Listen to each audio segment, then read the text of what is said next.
Sports presents the 1981 World Series. Live from Dodger Stadium in Los Angeles. The New York Yankees against the Los Angeles Dodgers in Game 5.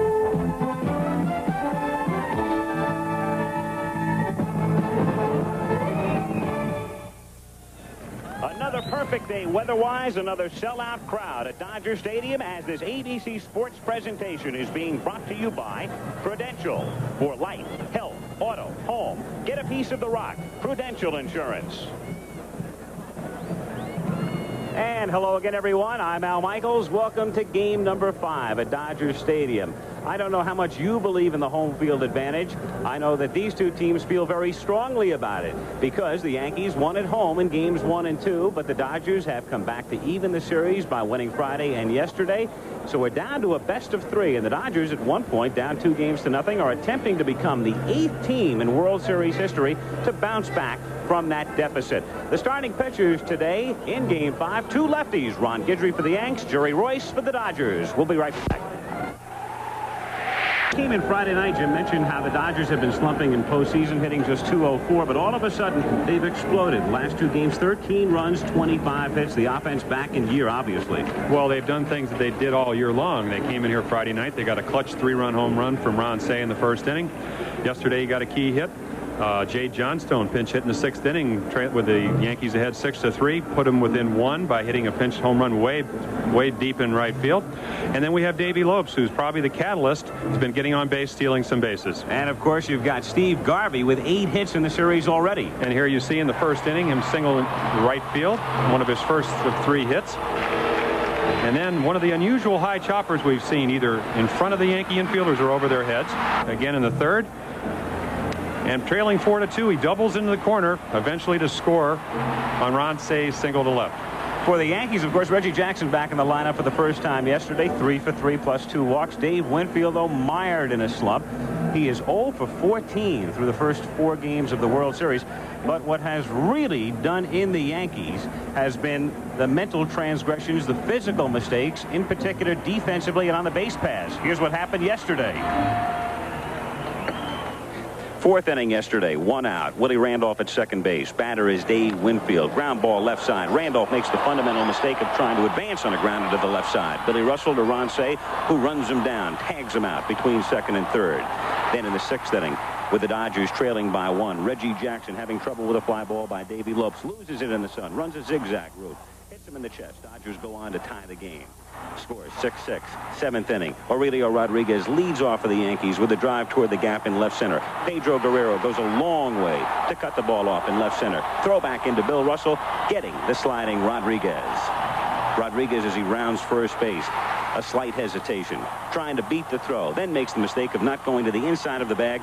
Thrown out. The leadoff batter in that inning. Bottom of the 7th now. Rick Monday at the plate. Game still tied. Man on, nobody out. Bobby Brown misjudging the fly ball off the bat of Monday. The Dodgers go on to score 2 in the inning, take the lead 8-6. That play by Brown in center, the subject of a lot of controversy, inasmuch as most people felt that Jerry Mumphrey should have been in defensively at that spot in the game. But he was on the bench, and you knew that George Steinbrenner, the owner of the Yankees, would have something to say about that. Steinbrenner discussed the situation with Howard Cosell. George, up in the booth, we couldn't believe that Mumphrey was never inserted into the lineup for defensive reasons. Did you in any way order the manager not to use Mumphrey under any circumstances? Absolutely not. We had discussed this thing. Bob had the theory, and our coach had the theory that we could get more punch in the lineup because we were getting no production out of Mumphrey and Winfield in the 2nd and 3rd spots. I think Dave's had no hits and 20 at-bats in the World Series and 2 hits and 30-some at-bats if you go back to the playoffs. And we must have those men on base. And Bob felt we could get more offense in by Oscar Gamble and moving him into the lineup and Reggie into the lineup. And it's true, we did. We scored 7 runs. Bob can't help it if our pitchers don't hold up. Now, late in the game, we all thought he'd put Mumphrey in for defensive purposes, but he went with Bobby Brown instead, and of course that hurt us. But no, there was never any order from me not to play Mumphrey. Another thing that did the Yankees in yesterday, the men left on base. They left a dozen. The Dodgers left 10. We'll be back in a moment and chat with both managers. No center field instead of going with Jerry Mumphrey. Well, I was going to save Jerry back to pinch hit. I'd rather have him pinch hitting than Brown in case we needed him. But it didn't arise, and when Reggie hit the last time, if we were ahead, Mumphrey had gone into center and Brown had gone into right. That's the way we, defensed him through the years. I mean, he plays center, and he plays right, and he plays left. Well, you were saving him for a pinch hitter. The ninth inning, of course, comes along, and you go to two others, Barry Foote and Bobby Mercer, instead of Mumphrey in those situations. Well, he's the way I see it, he's had problems lately against hitting against left-handed pitching, being a switch hitter, and he swings the bat good, swinging the bat good against right-handed pitching. Lem, you had to use Tommy John in relief, who normally would have been the starting pitcher in game number 6. What about your rotation now and your plans for the balance of the series? Well, it'll be Tommy John and Righetti, if it goes that far. And Tommy John is relieved for me here in 78 and against California, and he struck out 3 hitters on 9 pitch balls. And he's a ground ball pitcher, and it's his day to throw. He throws every day, but it was his normal day to throw, and he volunteered. You wouldn't be concerned then, despite pitching 2 innings, coming back on 2 days rest? No, he pitched an inning 2/3, and he would throw probably more than that in the bullpen. Got to be feeling pretty good right now. 2 games apiece. What do you think the effect of a win like yesterday's has on the Dodgers today? Well, you're right, Al. I do feel great because of the fact that we were down 2-0, and we came back and won 2 big ball games. And the way we won that one yesterday was the most gratifying one of them all, because we were really behind early, and we battled, and we kept coming back. I'll tell you something. To get even right now, this, to me, is a very, very pivotal ball game. It's now a best of 3, and whoever wins this ball game right now should be in the driver's seat. Indeed, the best of 3 with Game 5 coming up at Dodger Stadium in Los Angeles. The Yankees and the Dodgers. Catcher. A lot of thrills, a lot of great memories. Perhaps number 1, though, 25 years ago in New York. The scene for Game 5 of the 1956 World Series, Yankee Stadium in New York. In the 5th inning, Don Larson had been perfect. Gil Hodges with a drive to deep left center field. Mickey Mantle on the dead run, backhanding it. Larson goes to the 9th inning. He had retired 26 straight. And with 2 strikes on Dale Mitchell, called strike 3. A perfect game as Yogi Berra leaps into the arms of Larson. The only perfect game in World Series history. Game 5, 25 years ago. Today in Game 5 of the 1981 World Series, the starting pitchers, left-hander Jerry Royce on the mound for the Los Angeles Dodgers, and he'll be opposed by left-hander Ron Guidry of the New York Yankees.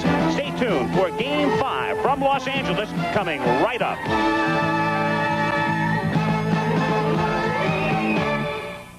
Premiering tonight, right after the World 1981 World Series. From Dodger Stadium, it's the Yankees against the Dodgers. Yesterday, Game 4, a key pinch hit home run by Jay Johnstone with a man on brought the Dodgers back in the ball game. They had been trailing by 3. A series of Yankee mistakes, costly all over again, including one unfortunate occurrence. A pop fly to right field, lost by Jackson in the sun. Finally, reliever Steve Howe came on to hold the fort, but just barely. That drive by Randolph just short. So it's game number 5 today.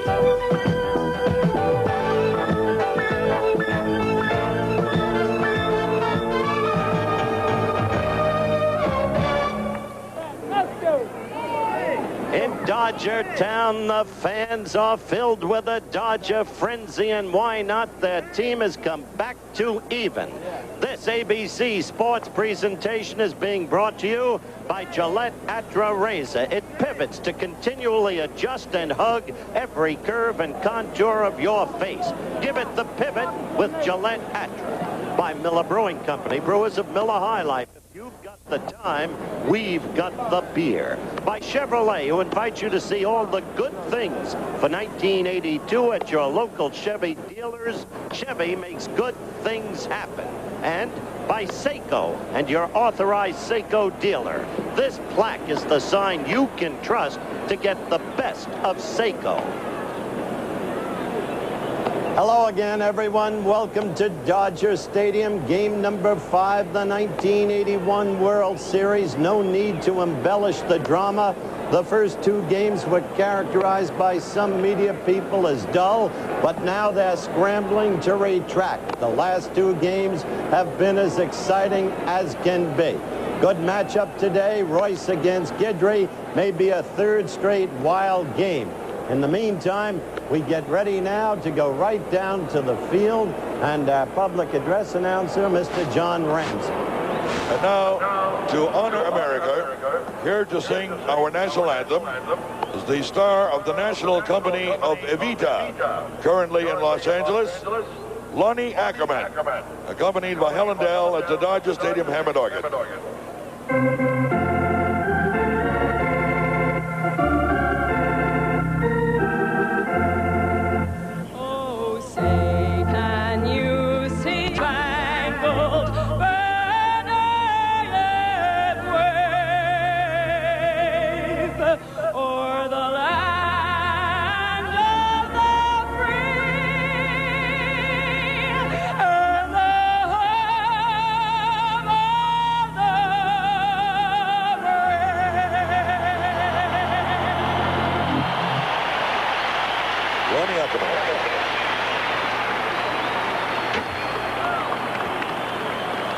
Ladies and gentlemen, the 23rd Olympiad will be held in Los Field third, hoping to get started, and then the big man Reggie Jackson. After him, the big man for the Yankees during the series, Bob Watson. Then Lou Piniella in there today against the southpaw, followed by Rick Cerrone. Then Aurelio Rodriguez, Nettle still out. Finally, Ron Guidry. And for the Dodgers defensively, Steve Garvey having a great series, 8 for 16 at first base. At second base, getting untracked yesterday with a couple of hits and a couple of runs batted in. Davey Lopes. Bill Russell, the shortstop, drove in the tying run in the 6th inning yesterday. And Ron Say having a fine series. Friday night's hero at third. The outfield, it's Dusty Baker around in left, trying to get on track. In center field today, the Dodgers go with yesterday's defensive replacement as a starter, Darryl Thomas, and Pedro Guerrero in right.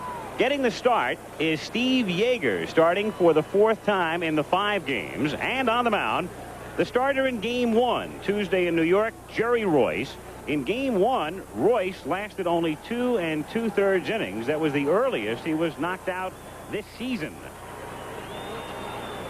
So Jerry Royce, long career and good success, but pitching in the World Series for the first time. Started his career with the Cardinals, went to Houston, Pittsburgh, and time called here. Dusty Baker out in left field doing some house cleaning. That is taken care of, and we'll get underway with Willie Randolph to lead things off. Randolph, Milburn, and Winfield. Willie just 2 for 10 in the series, but he's really been a pest. He's walked 6 times and reached on an error. So he's been on base on 9 occasions. 1-0 the count. Check the umpires today. American Leaguer Rich Garcia back of the plate. Dick Stello at first. Larry Barnett at second, and Nick Colosi at third. Cooney down the line and left. Harvey down the line and right. And Royce quickly falls behind to Randolph. 2-0.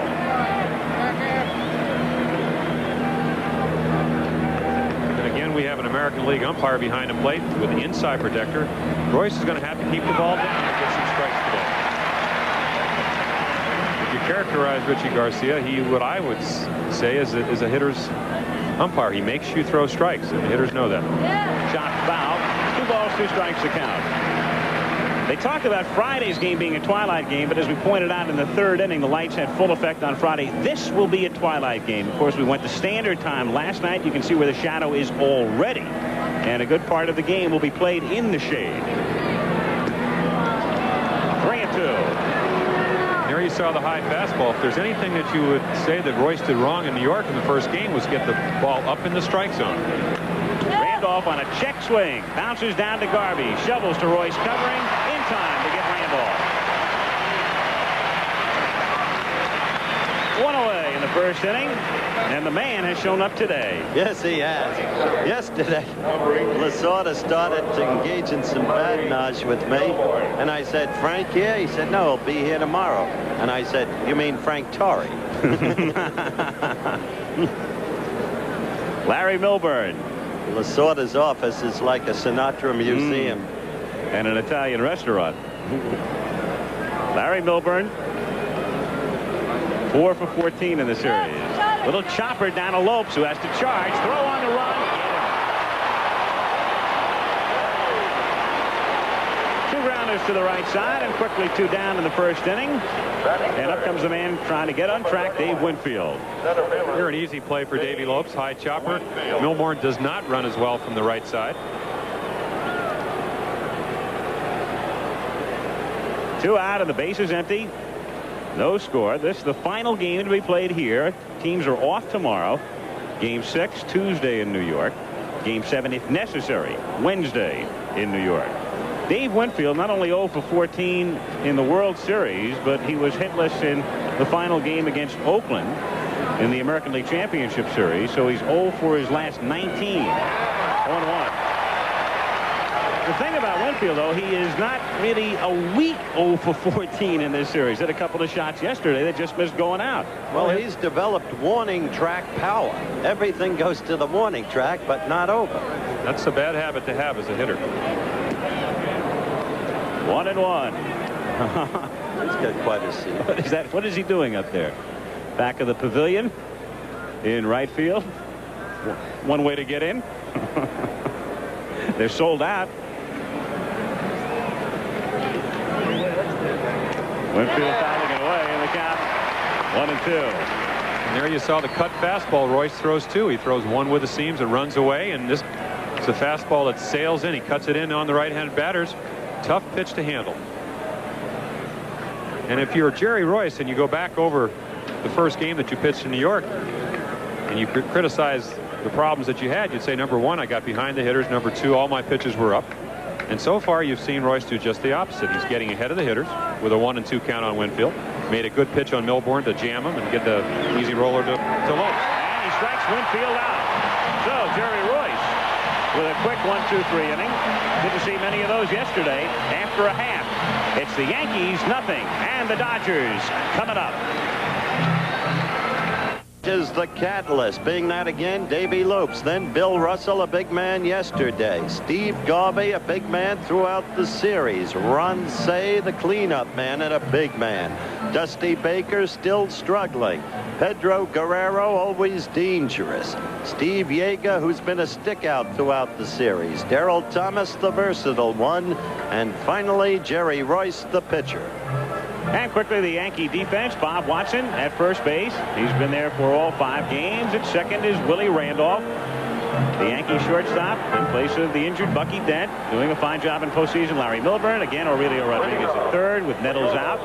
In the outfield today, Lou Piniella gets the start against the left-hander in left field. In center field, Dave Winfield, who started there yesterday. And around in right, Reggie. Back of the plate for the Yankees, Rick Cerrone.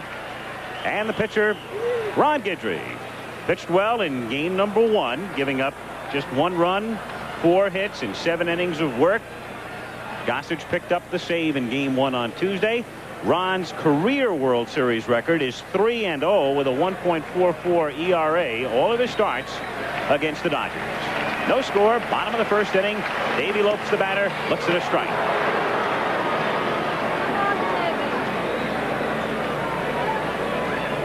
Lopes 2 hits yesterday, drove in 2 runs, and scored a couple. They talk about Lopes retiring, maybe even at the end of this season. Doubtful. The guy still makes the big plays. A real catalyst of the club. And there you saw the Ron Guidry slider to run the count in 1-2. That is the pitch that the Dodgers are going to have the most difficulty with today. If they lay off the bad ones, they're going to get Guidry to throw his fastball away. throws exceptionally hard, around 92 miles per hour the first game in New York. And down goes Lopes. So Guidry starts with a strikeout. One away in the first inning. He has a remarkable record, Al, for not giving up a run in the first inning of a ball game. It's hard to remember when that happened last. It's interesting. Some pitchers are that way. Others try to rectify early inning jitters by altering and changing constantly their warm-up routines. Russell popping it up. Third baseman Rodriguez is there and makes the catch. What Guidry ought to do, Jim, is patent whatever his warm-up routine is. He's obviously ready every time he comes out of the bullpen to the mound. Well, that's true. You see a lot of guys go out there maybe 10 minutes early because they have trouble in the early innings, and it's the most difficult time. You just don't know what you have. You're not used to the mound. And Jim, he has not given up an earned run in the first inning in this entire season. Well, that's an amazing statistic. It's hard to believe. Steve Garvey, 8 hits in 16 trips in the series, and also a couple of very loud outs. 283 during the regular season. Going inside. The leaders, minimum 60 at-bats. Lou Brock, 391 career average. Reggie number 2, Garvey number 5. Garvey hits it in the air to right center field. Winfield coming in, but he'll have to play it on a hop. And Garvey is aboard with a base hit. He keeps doing it. Interestingly, though, he was batting .500 in the series when he went up to the plate then. He's 7 for 9 with the bases empty. He's only 1 for 7 with runners on base. That yesterday's infield single. But he's on base. And he's now hit safely in 17 of his last 18 games. Well, I would say there's probably a reason for why he hits better when there's nobody on, is that the pitcher probably doesn't bear down as much. There you have a 1-0 count. He doesn't want to get behind him, and he gave him a pitch to hit. He didn't hit it very hard, but he's strong enough when Guidry got the ball in to fight it off, even though he did loop it into center field for a base hit.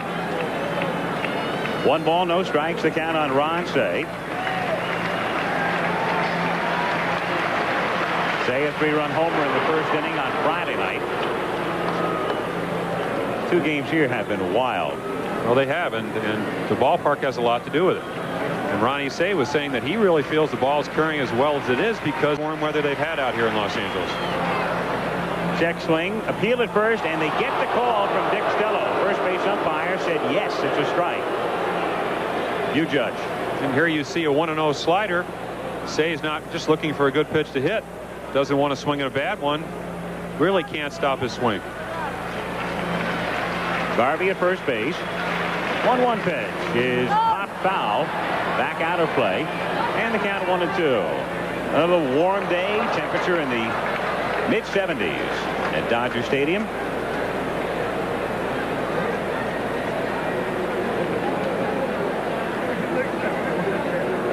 Look around Dodger Stadium, and you can see where the shadows are right now, and they will extend out toward the playing field as we go along. Very shortly, they'll be between the mound and the plate. 1-2 pitch on the way. Is fouled back. You know what's interesting, Jim? We talk so much about games in the shade and the problems that hitters have. What people don't often talk about, umpires oftentimes have problems seeing the ball in the shade. Well, it does, and I think yesterday both sides, talking to the players, felt that Doug Harvey missed a lot of pitches. And under no circumstances am I saying he's a bad umpire, but because umpires have games like that, as pitchers have poor games and hitters also. But they felt a lot of pitches should have been strikes on both sides were called balls, and a lot of times the umpire has the same problem the hitter does. He can't pick up the spin on the ball, and it's a reaction type game. The hitter's up there trying to react on a 90-mile-per-hour fastball. The umpire is supposed to be perfect and get better as he goes along. It's a very tough job. 2-2 pitch is low, so the count is full on Ron Cey. And with 2 down, we'll see Garvey moving with the pitch from first base. And here's the big difference between Yankee Stadium and Dodger Stadium. Guidry in New York, when he gets a 3-2 counter behind the hitter, can throw his fastball out over the plate and let him hit it to that large territory in left and center. Here, those fly balls can be home runs. You got to be a little bit finer. You have to make a little bit better pitch, and that sometimes leads to base on balls. Watson back on the bag after starting to move behind Garvey. Steve will be going to the pitch with the count 3-2. The reason for that is they don't want him to get a big jump, and if Garvey would, if Say would double, he might score from first.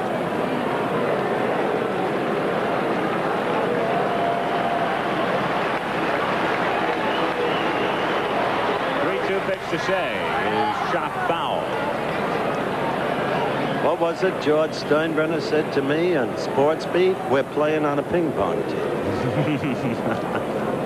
Well, Ronnie Say said he's complained about this infield for years, and it takes 2 games where you have unusual, strange, irregular type hops to really prove that. Now, they've kind of been advantageous to the Dodgers, but they could have worked both ways. They just haven't seemed to as of yet. 3-2 pitch is ball 4. Runners at first and second with 2 down in the first inning. So Guidry having first inning troubles. Not been scored on yet, but it may be the beginning of a change of pattern for him. Remember, Guidry has not been. There's George Steinbrenner. Patten and pinstripes. He has not been. Guidry, the steady pitcher that he was for the better part of the season for the last 4 to 5 weeks. Ron working on Baker. Dusty trying to shake a slump. Looks at a strike. Baker just 2 for 15 in the World Series. And he was hitless in his last 4 at-bats in the National League Championship Series. 2 for his last 19 overall. 1-1 the count. No score, bottom of the first inning. 2 out. Garvey at second, and Say at first. I think the big advantage Guidry had in the first ball game is when he went out there the second time in the second inning, he had a big lead. Watson's 3-run home run gave him a cushion. Baker lining it to left field. Piniella coming on, makes the catch despite staggering. Lou starting to fall down, goes to his knees and makes the play. Not a very good pitch in the middle of the plate. Baker hits it hard. But Piniella makes a fine play. May have had little problems with the stands. Here again, Lou has it all the way. And the inning is over. So the Dodgers go down, no runs ahead, leave a couple after 1, no score. Marcus! Al Michaels with Howard Cosell and Jim Palmer. We go to the second inning at Dodger Stadium, Game 5. No score, with Reggie Jackson to lead off for the Yankees. Bob Watson and Lou Piniella to follow. Reggie looks at a strike. Reggie reaching base safely 5 times yesterday. Only the 7th time in World Series history that had been accomplished. Reggie lining it fair down the left field line, so he's aboard again. Dusty Baker, with the ball still in play, picks it up and gets it back in. Jackson has a double. This much must be said for that man. They boo him everywhere he goes. He doesn't run a popularity contest, as you look at this again. Incidentally, his batting average against lefties in World Series has been extremely good, above indeed 380. As he moves in for a double into the left field corner, ball sticking against the wall. But give him this, he's a remarkable performer. The dramatic flair doesn't have to be overemphasized. It's just remarkable the way he hit the home run yesterday coming back. Well, they're having a discussion on the ground rules. Because the ball got stuck in the wall. And I think if you go back to the playoff games that Jerry Royce pitched in, the biggest problem he had with the Astro hitters were with their left-handed hitters. That was not a bad pitch. That was like thigh high on the outside part of the plate. Got to give Reggie credit. He went right with it, probably because he couldn't really catch up with it. Hit it right inside the bag at third base for a double. Bob Watson having a fine series. Rifles it foul off the top of the Yankee dugout, halfway back into the lower deck, 0-1. Against Jerry Royce, Bob Watson is hitting .500, 11 for 22 in his career. They were teammates for a while at Houston. And as a pitcher, you know that. I know Rod Carew at one point last year was 23 for 46, and I struck him out with the bases loaded. How that ever happened, I don't know. But Royce knows that he does not make good pitches. The pitch he hit for the 3-run home run was a fastball out over the plate. Still 0-2. No balls, 2 strikes the count. Jackson at second. Mentioned that Reggie reached 5 times yesterday. The other fellows who have done that, Babe Ruth did it twice, Lou Brock, Brooks Robinson, Rusty Staub, and Jim, if you can tell me the other guy, I'll give you $1.50. Don't think I can, Al. Kiko Garcia in the 1979 World Series. 3rd game. Is that correct? That is correct. 1-2 the count. You should have gotten out of Baltimore at 2-0, not 1-1. You could have won that series in 4 straight. Weaver didn't bunt Lowenstein. You remember? I was pitching the ball game. Nettles right there, sitting out again, which is killing him. 2-2 now. The count on Watson. Reggie's hit was officially ruled a ground rule double. That was why they had the conference with the umpires. Terry Cooney had initially signaled the ball was in play. Now time called as Harold Thomas heads back toward the gate in center field. And going over to the Dodger dugout is the plate umpire Rich Garcia. You can see it is not flush out there. I don't know if that is what they are discussing at the moment. Thomas had started back in that direction. It will also provoke a visit by Nick Colosi, the 3rd base umpire, to the Dodger dugout. Thomas is pointing to the right of that door. It must be a mirror out there. A mirror, a pin, something that reflects the sunlight. Well, all the hitters have said this is the most, especially the Dodgers who play here all night games except Sunday, have said this is the most difficult part in the National League to pick up the ball in the daytime because it comes right out of the 395 if you're left-handed in right center, and if you're if you're left-handed, and if you're right-handed, it comes over the 395 in left center. We're ready now. The 2-2 pitch. He goes to the right side to advance the runner, and Davey Lopes makes a nice play, but Dan can't make the play at first base. Lopes went a long way to handle the ground ball, had it, couldn't hold on, and it cost him. The Yankees with runners at 1st and 3rd. Well, Watson showed himself as the professional. As you look again, he just reached out and guided that ball to the right side to advance Jackson. It was perfectly placed. It had eyes, and that's why it became in the ultimate a difficult play for Davey. Lopes charged with an error. And with no score and nobody out in the 2nd inning, the Yankees with runners at 1st and 3rd, and Lou Piniella. His figures there for the regular season, 4 for 11 in the World Series. Infield a double play depth. 0-1. Reggie Jackson at 3rd. Bob Watson held on by Garvey at 1st.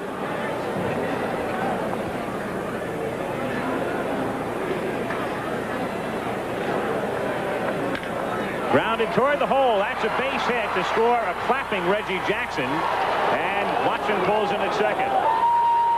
Reggie applauding as he came across home plate, and the Yankees take a 1-0 lead in the 2nd inning.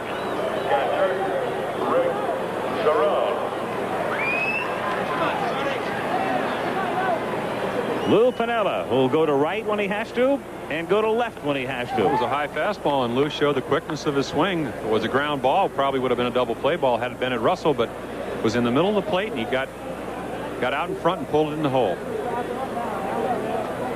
Now Rick Cerrone with runners at 1st and 2nd. Say playing even with a bag at 3rd as Cerrone looks at a strike. Positioning of Ron and the rest of the Dodger infield with nobody out and runners at 1st and 2nd.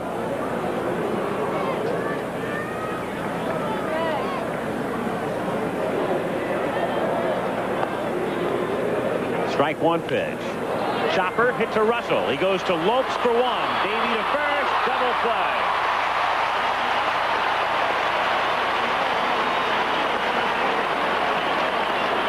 Jerry Royce gets 2 big outs, and Watson advances to third. Here he throws a nice low fastball. Cerrone hits it in the dirt. Perfect double play ball. Rick not known for his speed. And there you see the pivot lopes. Excellent throw to Garvey. And doing what a shortstop should do. He comes in, knows he has a chance for 2. And one policy that covers both. Bottom of the second inning in Game 5 of the 1981 World Series. The Yankees leading it 1-0 with Pedro Guerrero, Steve Yeager, and Darrell Thomas coming up for the Dodgers, who had been slumping in postseason play despite their success. Interestingly now, though, the Dodgers have had a man on in the last 22 consecutive innings. To center field, deep but playable for Winfield, and Dave makes the catch. Edge of the track. You saw Winfield motion. He had it under control. Many years ago, Red Barber taught a lot of fans in the early days of baseball broadcasts how to watch a fly ball. Look at the outfield. He would tell them, and you can tell whether he's got a bead on the ball or it's gone. Steve Yeager, 1 for 6. Thus far in the series. The strike. Get word now that what they ruled on the double by Jackson was that it was not a ground rule double. They changed the ruling, and they wanted to get that clear with Tommy Lasorda, and that provoked the situation where they gathered with the Dodger manager just to get the ground rule straight. Of course, yesterday we saw Yeager with the pinch hit sacrifice fly for the winning, not the winning run, but put him ahead. Deep left field. Little Piniella going all the way back, leaps up, and it's off the wall. Winfield plays the carom, and Yeager has it double. Steve Yeager has become one of the more interesting people in this series. His candor in wanting to be traded, yet the excellence of his performance because of his frequent opportunity to play because of opposing southpaw pitches. There you saw the nice effort by Piniella. Guidry had an 0-2 count. And here again you see Lou going back. Doesn't have time to get back to the wall, but almost catches the ball as you see him jump high as he can. The ball hits off his glove. Winfield heads up again, is backing up. Guidry had him 0-2 and threw him a slider in the middle of the plate. Not a very good pitch, but Yeager took advantage of it. Almost a home run. Another foot, and the game's tied. Steve just missing. He's at second with 1 out. And Darrell Thomas, the switch hitter, playing center field today. 0-1 the count. That fence in the outfield here is 8 feet high. And here's an unusual with first base open. I know Thomas only hit 200 on the year. You would wonder if they would walk him and pitch to Royce. Thomas lifts it in the air to left center field. Winfield gets a very late start. In trouble now, and Dave makes the catch. Because he misjudged it, because he was in trouble, we'll look at this again. It was a truly remarkable effort. Only a man with his loping strides, look at them, like an antelope, 6 feet to a step, and they're just in time. That's why we have emphasized his greatness as an athlete. A remarkable catch by Winfield. Having problems at Dodger Stadium, not uncommon in the outfield, in particular at this time of day in center field. Jerry Royce at the plate, fouling it away. Well, we saw that yesterday. A pivotal play in yesterday's game was Bobby Brown misjudging the ball off Rick Monday's bat. Different time of day, though, Jim. A little bit later. Much easier catch. This guy can hit, as you see from that graphic. Dangerous with runners in scoring position. He, too, an exceptional all-around athlete. Fields his position very well. No balls, 1 strike. Bob Lemon, the Yankee manager. The beleaguered one.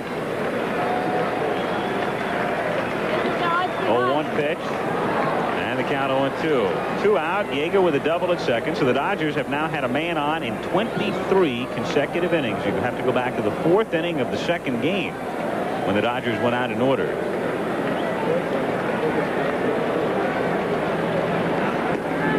Called strike 3. Jerry Royce is gone, and so the Dodgers leave a runner in scoring position, and we'll move to the 3rd at Dodger Stadium. It's the Yankees 1 and the Dodgers nothing. By Winfield. after first going back on the ball and all the way in with a long stride and making a great play. Third inning. The Yankees ahead 1-0. Ron Guidry coming up, to be followed by Willie Randolph and Larry Milburn. Guidry 0 for 2 in game 1. 0-1 the count.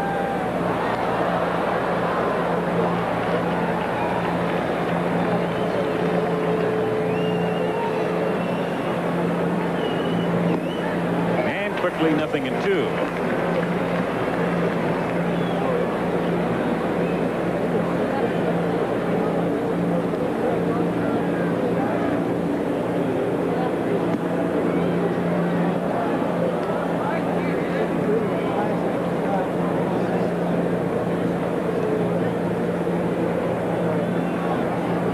With a 1-2 delivery.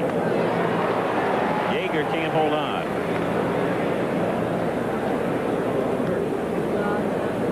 Steve shaking off the bare hand. Here you see Guidry fighting off a 2-strike curveball. Showed he was a pretty good hitter. He sacrificed over in New York. Lined out to left. Ball, strike 3. Jerry Royce handles him here. And the Dodger left-hander has his second strikeout. So 1 down in the third inning. Willie Randolph, the batter. Palm trees outside Dodger Stadium. Ballpark immaculate. Looks like it was built 2 years ago. Landscaped magnificently. Check the oil rights under the property. Randolph hits it down the line and right and just foul. 0-1. Don't forget, tomorrow night, ABC's NFL Monday Night Football, live 9 o'clock Eastern Time. The Oilers against the Pittsburgh Steelers. Key game for each team in the Central Division AFC battle, each at 4-3, each coming off losses. Houston to New England, Pittsburgh to Cincinnati, but each with the personnel to be menacing all the way. 0-1 pitch is inside to Willie. 1-1 the count. Randolph grounded out in the first inning. He's 2 for 11 in the series. 1 out, bases empty in the third. 2-1. And here you see the shadow creeping between the pitcher and the hitter. And what it does, it makes it more difficult to pick up the spin. Royce does not throw that many breaking balls. He does have a slow curveball. Just a little bit more difficult. The ball looks a lot grayer. You don't see it as sharp as you would on a clear day or even at night. 3-1 the count. Randolph in his familiar practice of working the pitcher. Well, they don't pitch against Willie Randolph all year, but as a pitcher, you know that you have to get out in front of him. That's why he gets a lot of good fastballs to hit. Willie looks at a strike after starting toward first. Garcia saying no. He's questioning that call. Well, Willie thinks this pitch is high, and he does his job. He's trying to get on. Watch him duck the ball. Where he ended up, it was high. Well, it's a borderline pitch, and you probably get more of those pitches in the American League than you would in the National League. Yesterday, I think that ball would have definitely been a ball. 3-2 offering is ball 4. Royce wanted that one. So Willie Randolph with his 7th walk in the series. And that's something you don't see him do very often. The second in the National League behind Gaylord Perry, averaged under 2 walks. You've used the term cutting the ball a number of times. Why don't you explain to the viewers? Well, you can throw a fastball, you hold it off center, and if you're left-handed, the ball will just come in like a fastball and it'll just kind of sail into him. It's a very effective pitch from a guy like Royce to a right-handed hitter because it looks like a fastball and just moves toward him. They hit a lot of the balls up on the handle. We saw this the last time with Milburn, who's up now. He ran the fastball in on him. Randolph at first base. 0-1. What would be the most distinguishing difference, Jim, between a cut fastball and a slider? It's not really the spin. The ball just does not have as much spin as the slider does. And Royce, you can see him.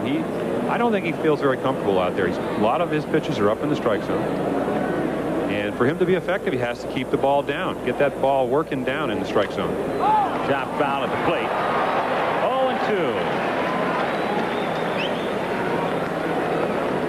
0-2. Steve Howe, the man who held the fort, but just barely, remembering Randolph's final out. Boy, did that ball carry, too, yesterday. Out the right center wall. Yep. I don't think anybody thought that ball was going as far as it did, but another illustration of how well the ball is carrying.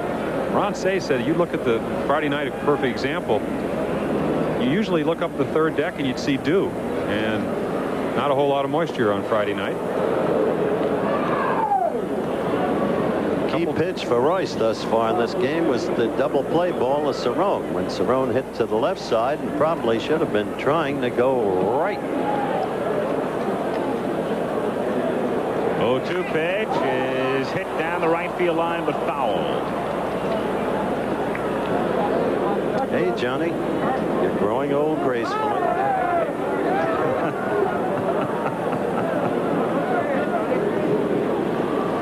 See if you're ever on his show again, huh?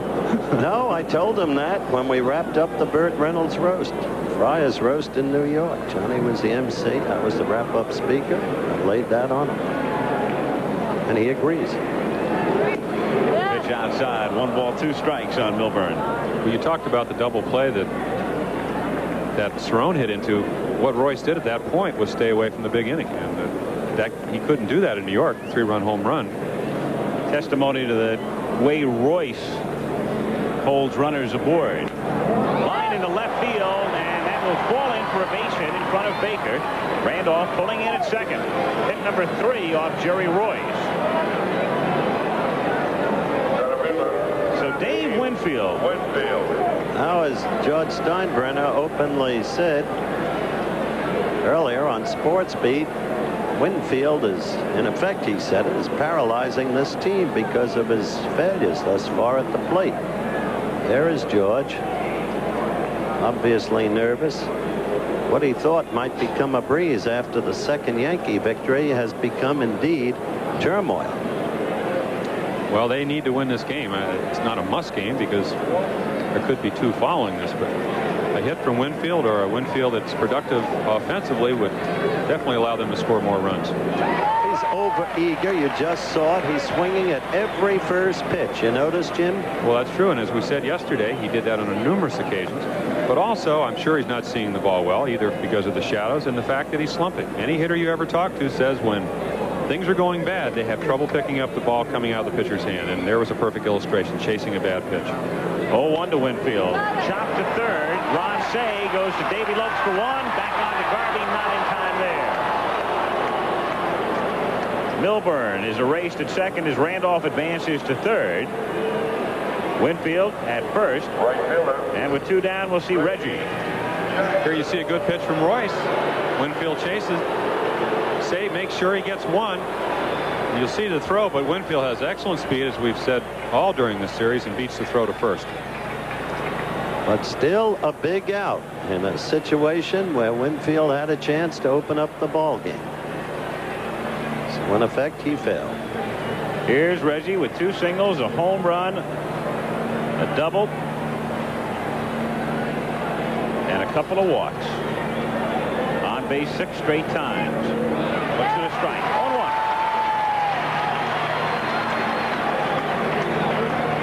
Reggie, 10 career World Series home runs, the 10th coming here yesterday, and 6 of the 10 here at Dodger Stadium.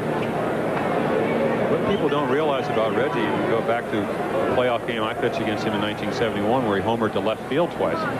Yankee Stadium takes away a lot of his power. I think if you look at the last World Series that he played in, everybody's seen him pull the ball. But we saw him last time go to left field, not because he probably wanted to, but because Royce made a pretty good pitch. In Dodger Stadium, he can hit the ball out of any field. 0-1 pitch. Lays off. 1-1. Runner at third. Milburn. Winfield at first, held on by Garvey. And the count. 1-1. Beg your pardon. Randolph at third. With 2 down.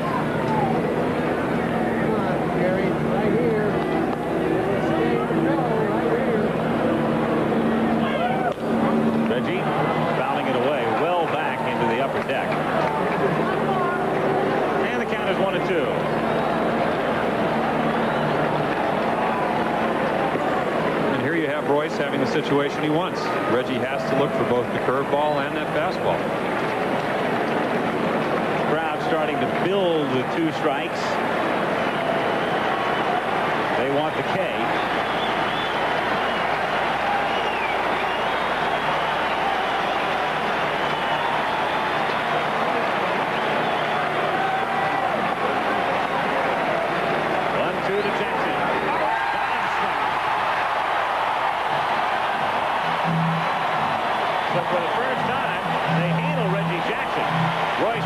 His 3rd strikeout.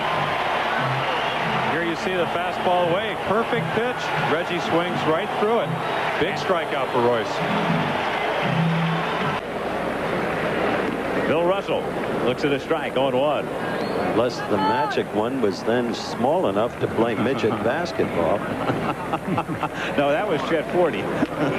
Grounded to 3rd as Rodriguez backs up and gets it. 2 down. Here's an important man you see right there, Aurelio Rodriguez, probably the best backup second baseman in the American League. 3rd baseman. Yes, he is playing 3rd. And I'm sure that Ron Guidry will take advantage of him today. Steve Garvey, .529 average in the 5 games. It's really amazing. 9 hits. Getting hits with the profusion of Bobby Richardson in the 1960 series against Pittsburgh. 0-1. And remember, too, it was Garvey who hit the ball on which Nettles made the great play in Game 1 for an out. Oh, yes. That stabbing catch, that savage line drive. 2 out, nobody on, 1-0 New York in the 3rd. 0-2.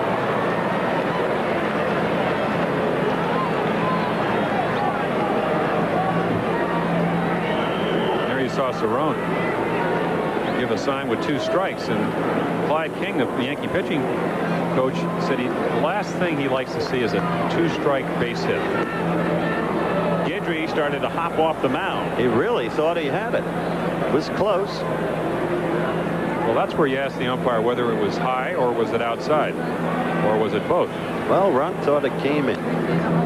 Fouled away. Bobby Richardson, Howard. He and Lou Brock sharing the series record for most hits in the World Series, 13. Garvey's on that sort of pace right now. Count holding it, a ball and 2 strikes.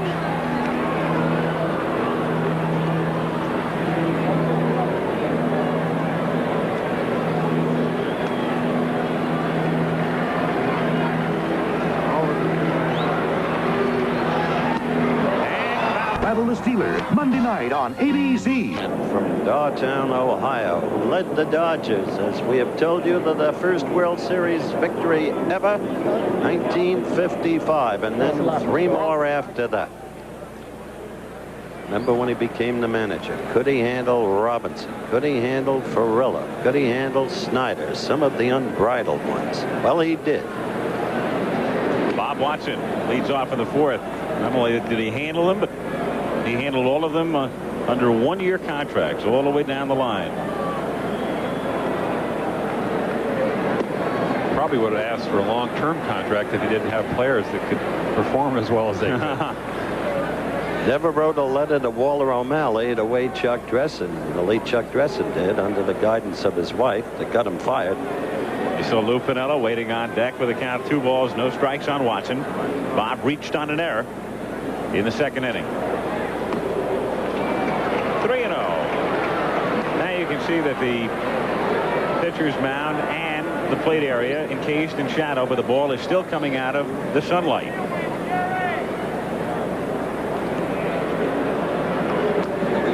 Watson aboard on 4 pitches. Jerry Royce yielding his 2nd base on balls. And Ron Perinoski comes out of the Dodger dugout. Pay a visit. He's doing this, I'm sure, because as Jim has noticed, Royce doesn't seem comfortable out there. Jim's commented on it, and he's getting in and out of trouble, and that could reach a breaking point.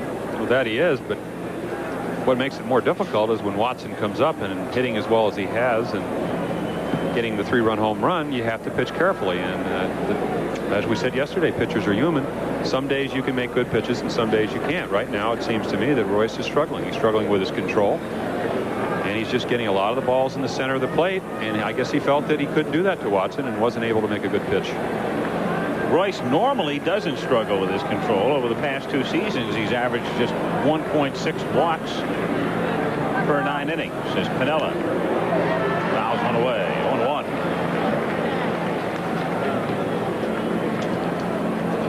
1-1. Lou with a base hit in the 2nd inning, driving in the game's only run thus far. Yankees 1, Dodgers nothing. In the 4th.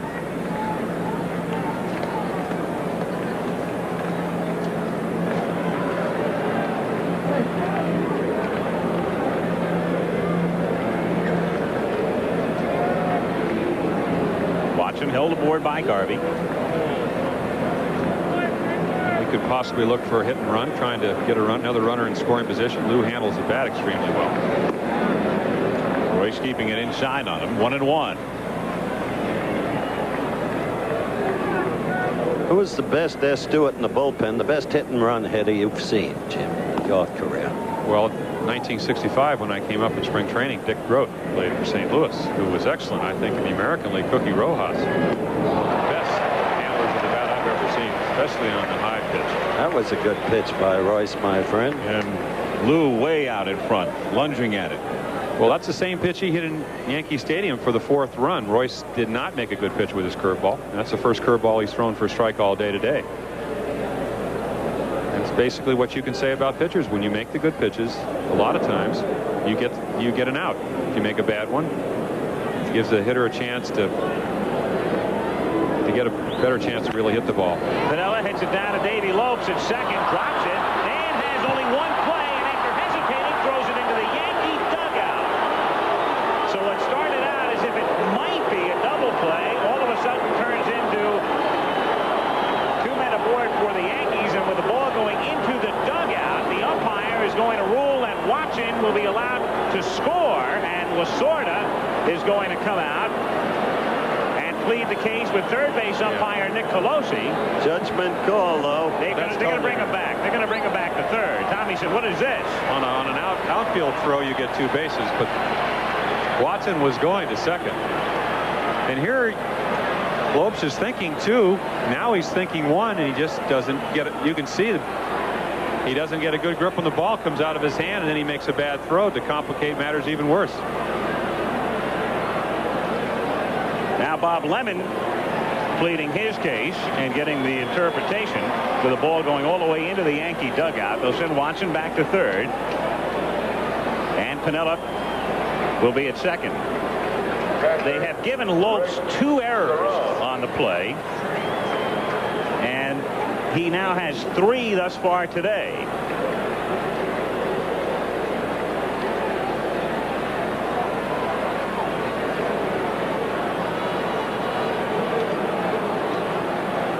So runners at second and third. Dodger infield.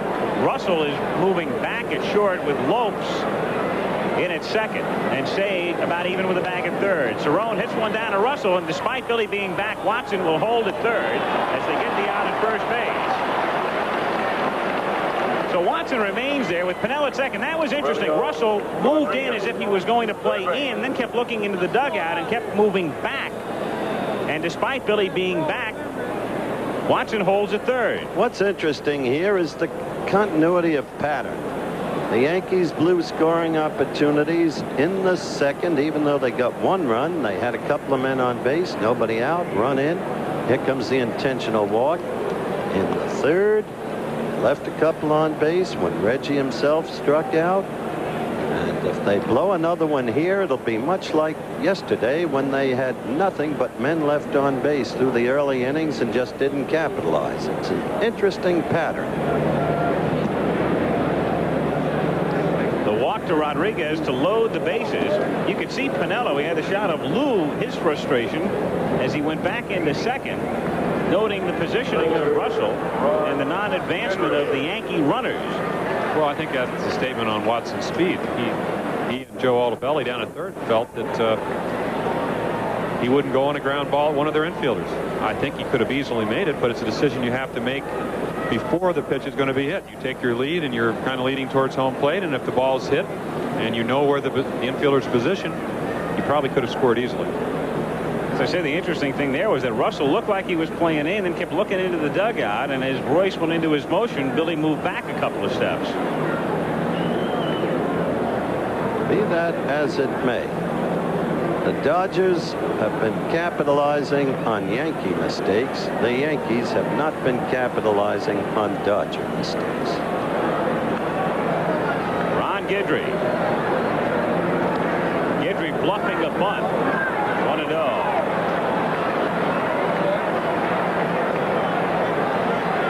Russell, if we take a look at the Dodger positioning in the infield, Russell is halfway. Lopes more than halfway in.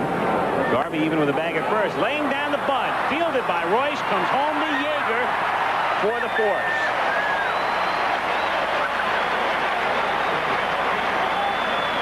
So Guidry with the bases loaded. Trying to bunt home a run, but Jerry Royce down off the mound and doing his job, and they throw out the lead man. And here you see the bunt right back to Royce. He makes a nice play because the ball does short hop him, but Watson would not a whole lot of speed is easily out at home. And there's a difference between the American League and the National League again with the designated hitter rule. You wouldn't have that situation. So 2 down with the bases still loaded. Willie Randolph grounded out, drew a walk.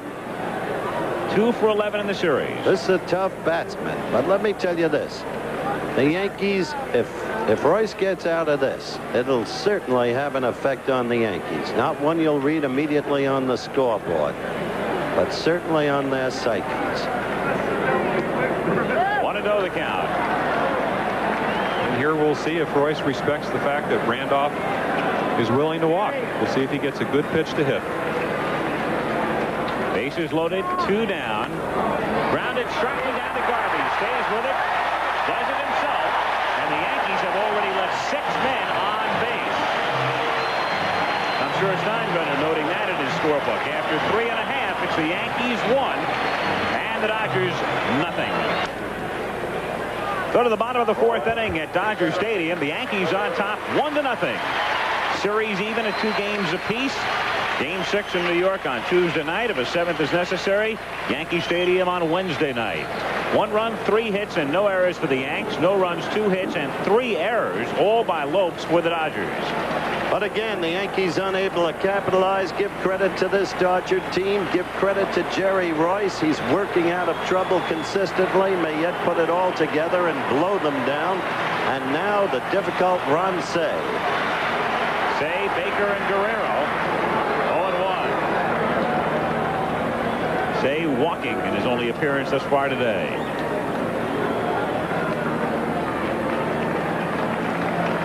Say 5 for 15 in the series.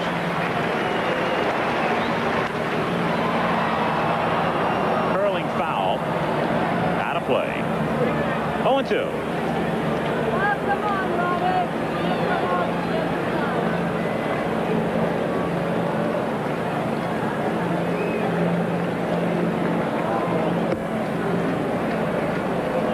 Ron Guidry, who went 7 innings in game 1.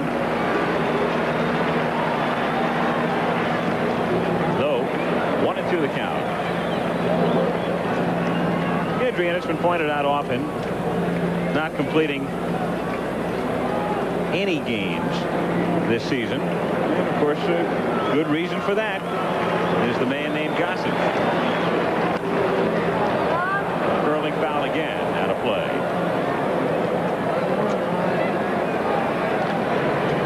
Lasorda. 3rd time he has guided the Dodgers into the World Series. And he's managing very, very well. He had the guts to stick with Valenzuela. The first Dodger victory, and he worked miracles yesterday. Say goes down swinging, and that's 4 strikeouts, the last 2 in succession for Guidry. Dusty Baker really struggling coming up. He's 2 for 16 in the World Series thus far, and Howard talked with him about his problems. Dusty, quite candidly, you've been struggling. What's been wrong? Well, I've been struggling now the last couple of weeks. My timing's been wrong.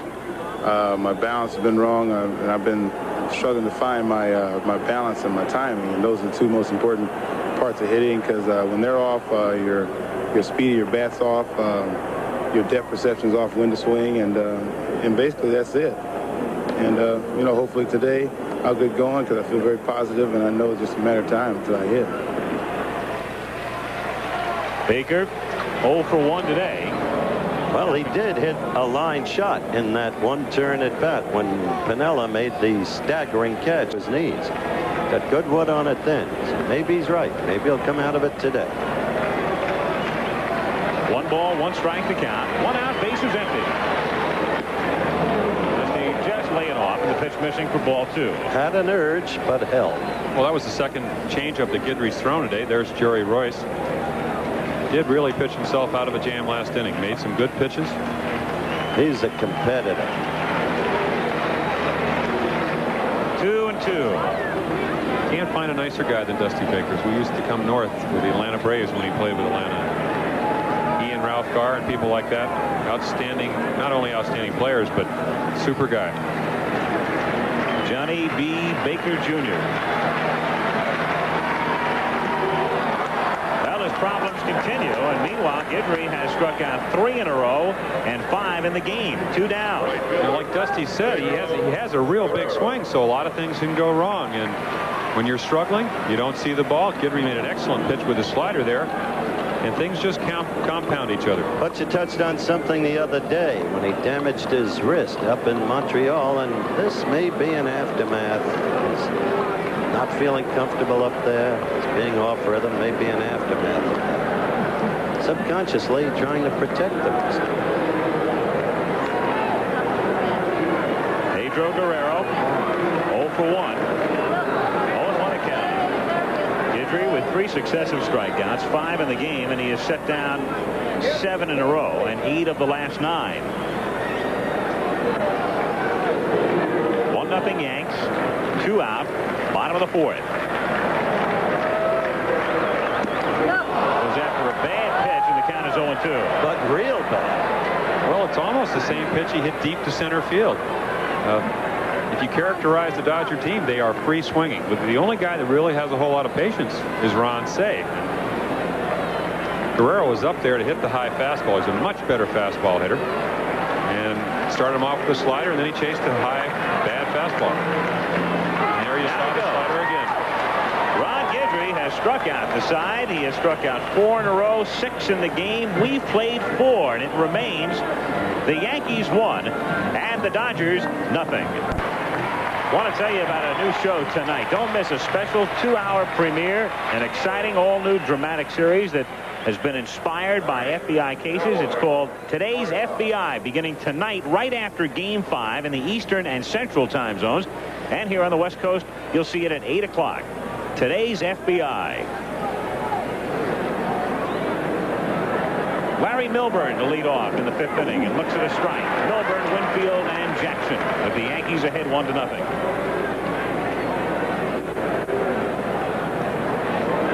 0-1 pitch. Down to the plate, 0-2. The more I see the Dodger pitching staff, the more I see how well the ball carries and how irregular the infield is here, the more I admire the fact that they were second in the National League in earned run average. And when you go back through the years, the Dodgers seemingly have had a good pitching staff ever since they moved to Los Angeles. We talked about the reason yesterday. He used to be the biggest park probably in the National League, with the exception of Houston, until they moved the fences in back in 1968. Comebacker. Jerry Royce takes care of it. He had Milburn completely reaching. I think Jerry Royce is a beautiful pitcher to watch. Never loses his poise, unruffled by pressure situations. He's made some adjustments over the years, too. It wasn't that long ago, 5-6 years back, when Royce could just simply blow you away. Throw fastball after fastball, and he had several games in which he struck out 10 or more.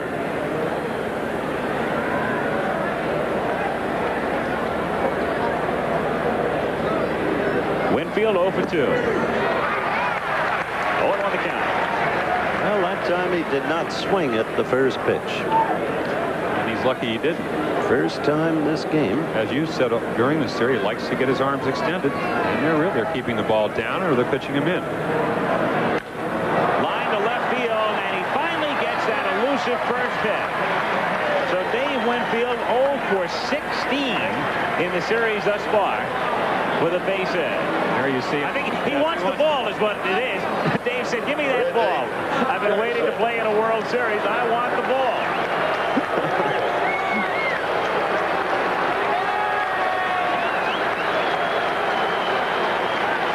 Dave Winfield, you can see him pointing for it right there. Well, he can keep his sense of humor.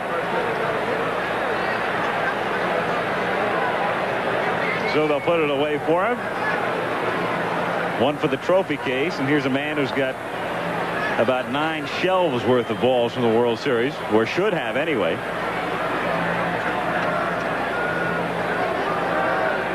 Jackson with a double, and he struck out in the third, 1 for 2.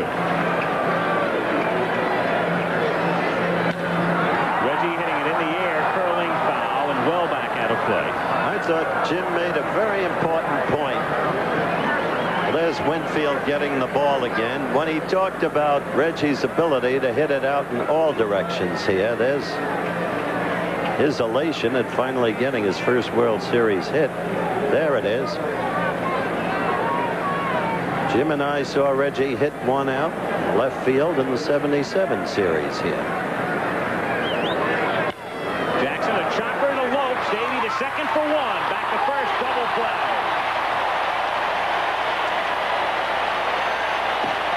So Reggie had been on 6 straight times, but they've taken care of him twice in succession. We're halfway through, middle of the 5th, still 1-0, New York. I can't see a thing, Stan. Did you turn on the wind? Going to the bottom of the 5th inning, the Yankees on top 1-0.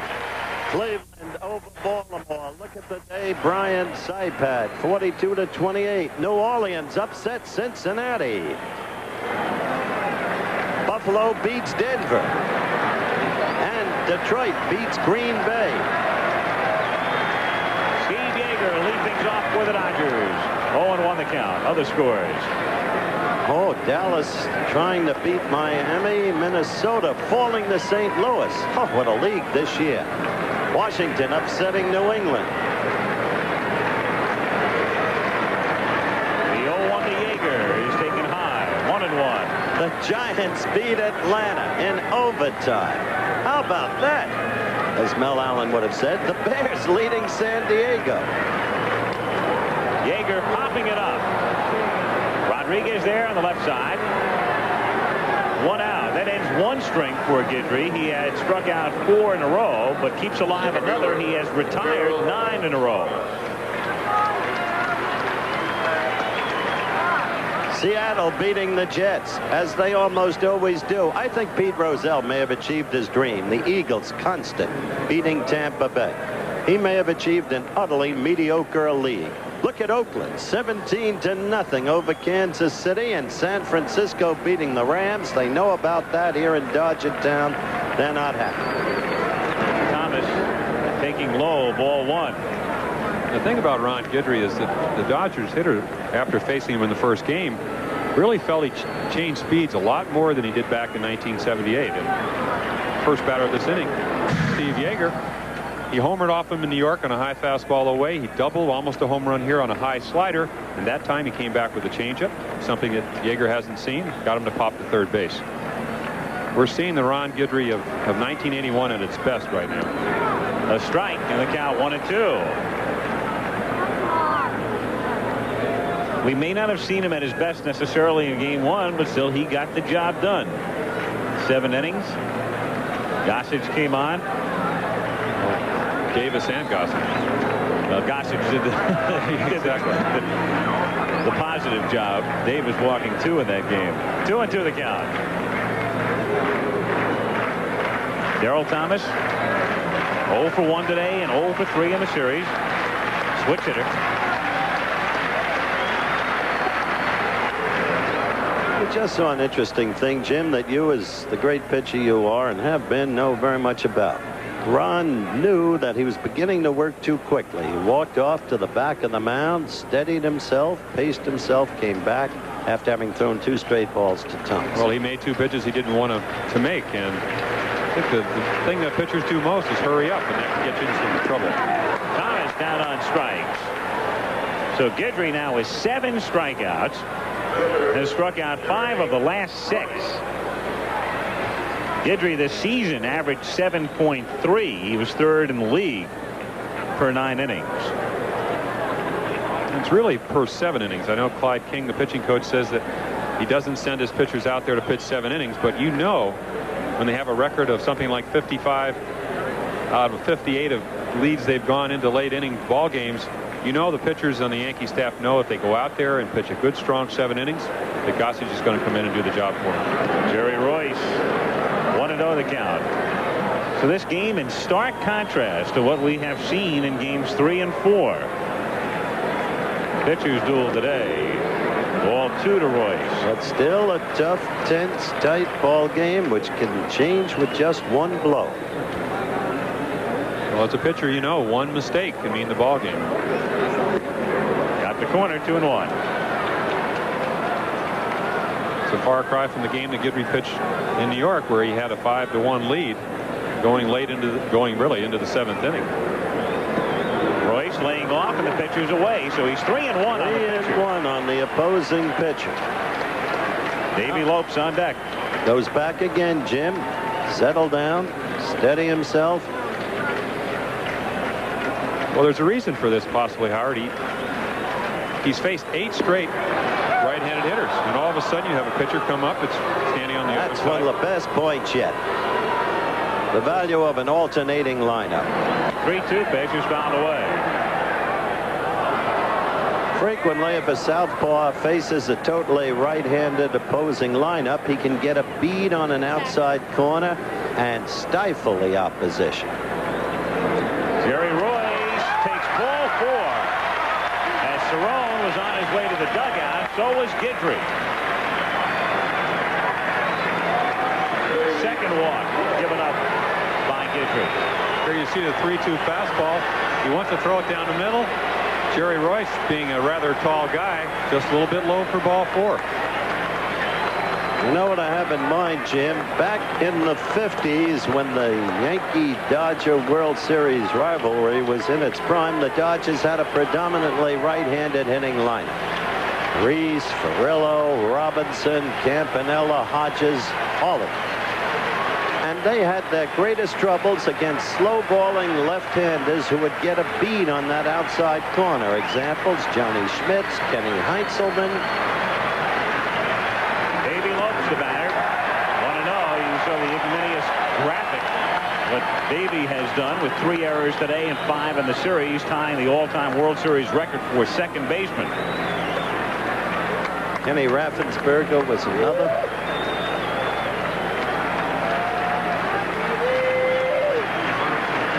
Lopes 0 for 2 today, 4 for 17 in the series.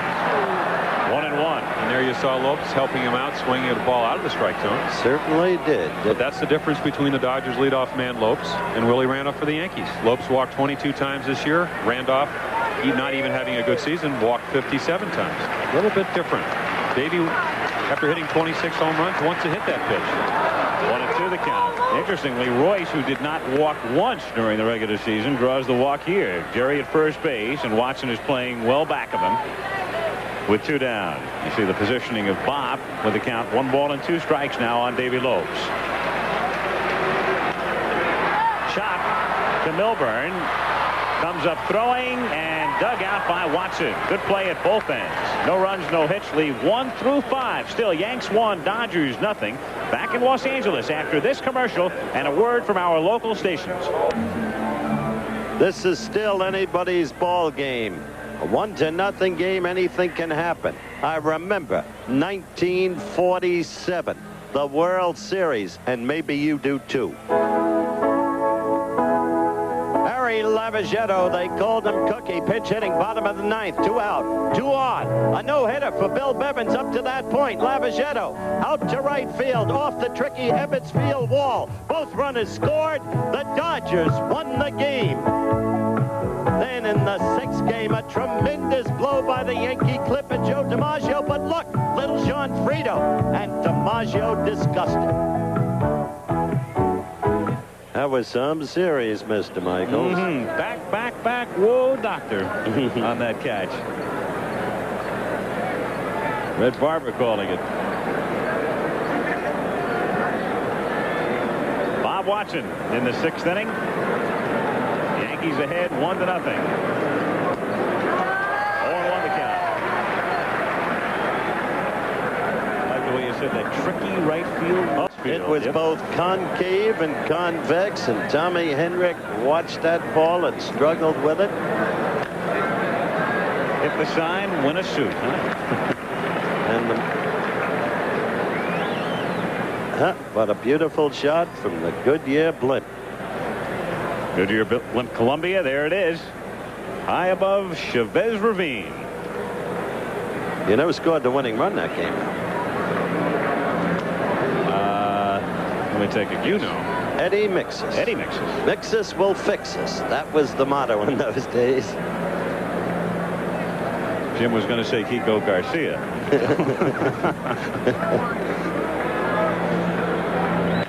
Watson hits it down to short. Russell stays with it and gets it.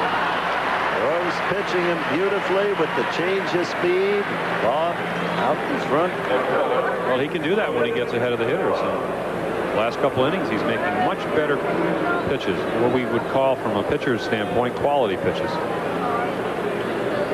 Lou Piniella, his base hit in the 2nd inning, driving in the game's only run. He joined us late. The Yankees in the 2nd. Jackson a double. Davey Lopes then made an error on a ground ball by Watson. Jackson moving to 3rd, and Piniella followed with a single to left. But Royce was able to escape further damage in that inning by getting Cerrone to hit into a double play.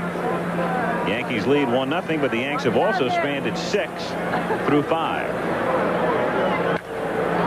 In the air to right field, deep and playable. Guerrero is there and makes the play at the edge of the track. 2 down.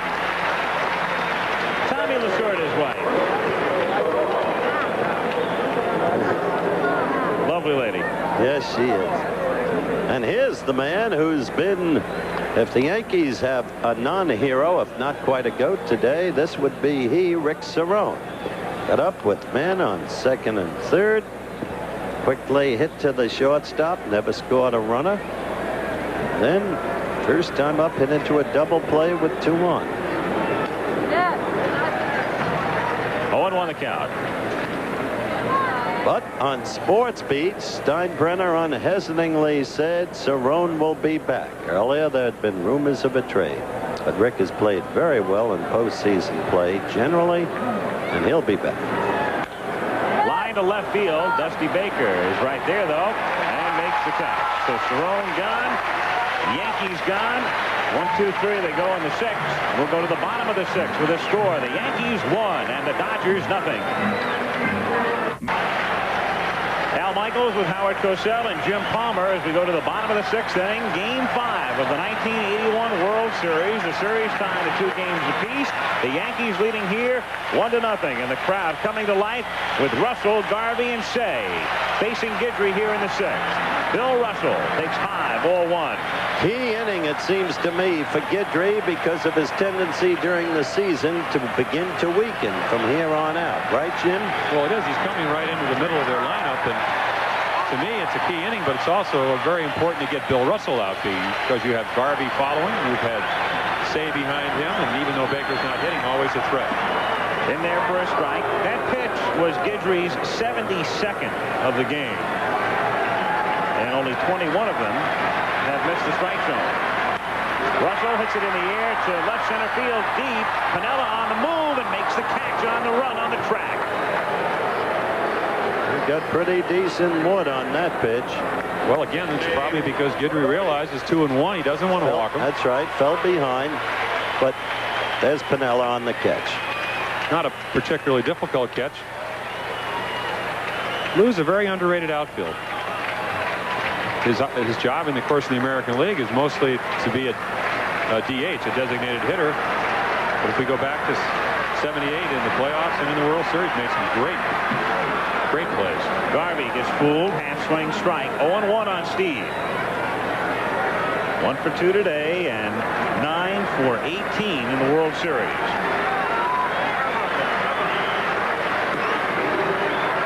Now even at 1-1. Look at those stats. Only in 78 did he tail off.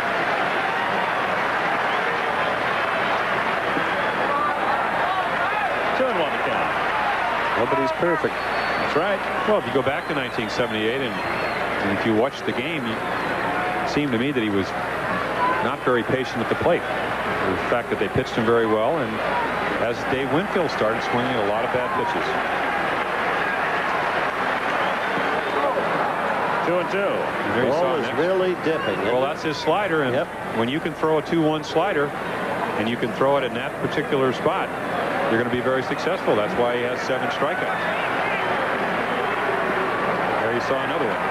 Full count. He's walked 2 to go along with the 7 strikeouts. And again, full count. This is twice in this inning. Garvey should get a pretty good pitch to hit. But you have to worry about the next guy, Ron Say, with the capabilities of hitting a home run. 3-2 pitch is swung on and missed. Gets away from Cerrone, but he'll throw him out at first. 8 strikeouts for Louisiana Lightning. And here's a 3-2 slider. It's in the dirt, but that shows you what a great slider Guidry has.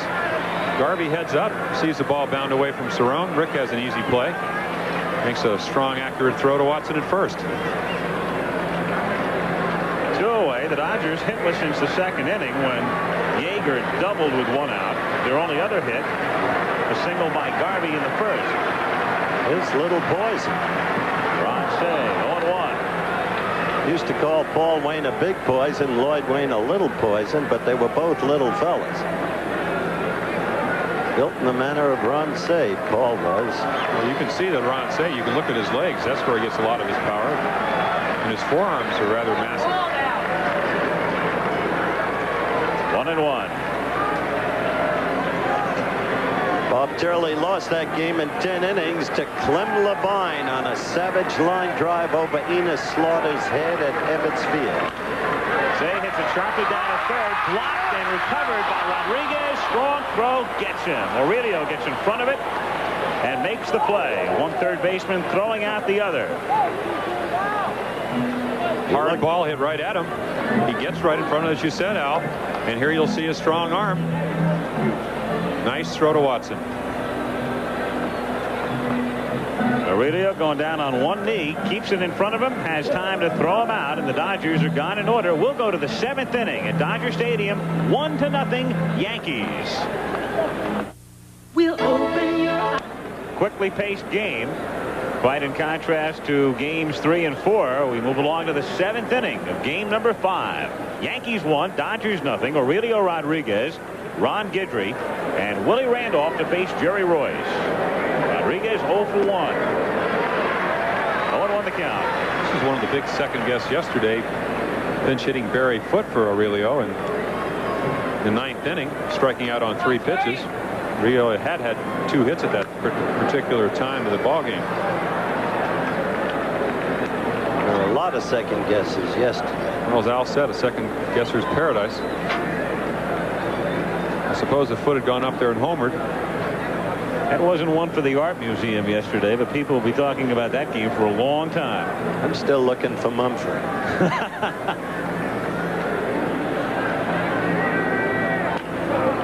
Grounded to the left side. Handled by Billy Russell. 1 away. 1 out of the base is empty, and Ron Guidry struck out. Grounded into a force at the plate when the Yankees had the bases loaded in the 4th.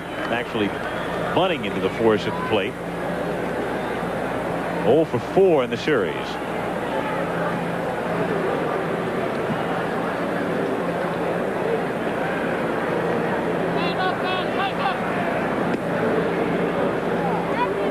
And as you said last inning, Howard, Royce has all command of his pitches. Threw a slow curveball to Rodriguez for a grounder to short, spotting his fastball. He's put it all together. Has a sense of command now.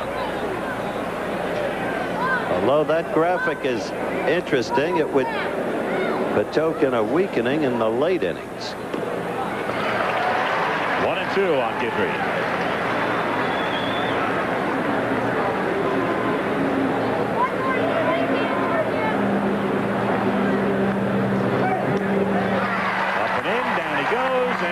Jerry Royce, strikeout number 4. Royce's now set down 6 in a row. Willie Randolph, the batter. He's certainly done his job, giving up that 1 run because of a Lopes error primarily, and settling down, containing the Yankees, squelching a number of early inning threats. 1-0 the count on Randolph.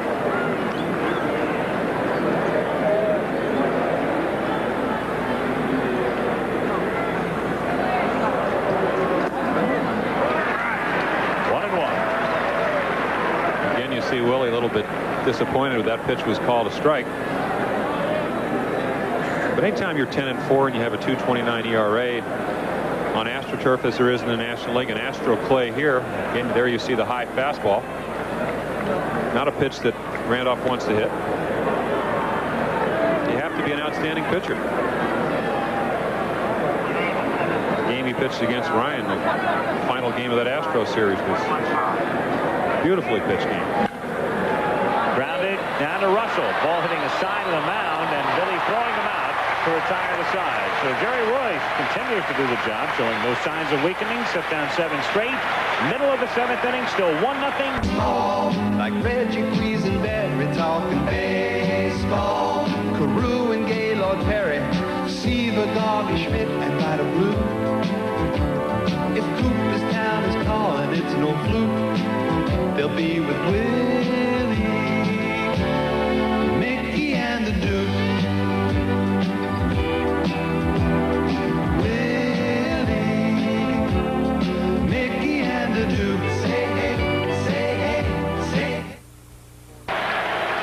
Dusty Baker leading off with the Dodgers in the bottom of the 7th inning. Baker, Guerrero, and Yeager facing Ron Guidry, who starts Dusty with a strike.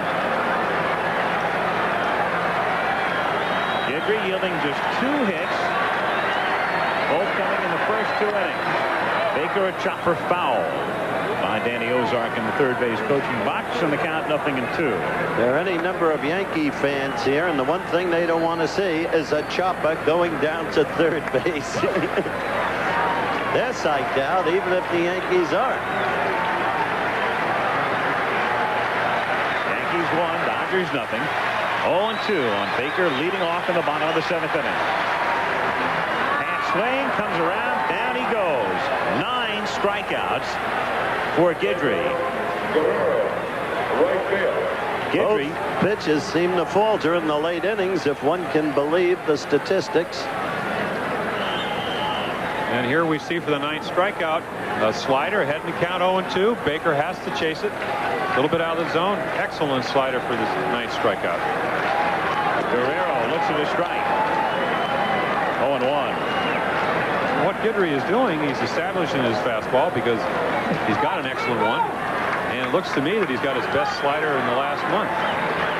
So the Dodgers have 2 pitches to look for. Time has been called by Guerrero. Count 0-1 on Pedro. If you talk to hitters that hit off Guidry, the thing that makes the slider so difficult is when he throws his good one, it's just a little bit out of the strike zone. Guerrero to deep left field, and the ball game is tied. All it took.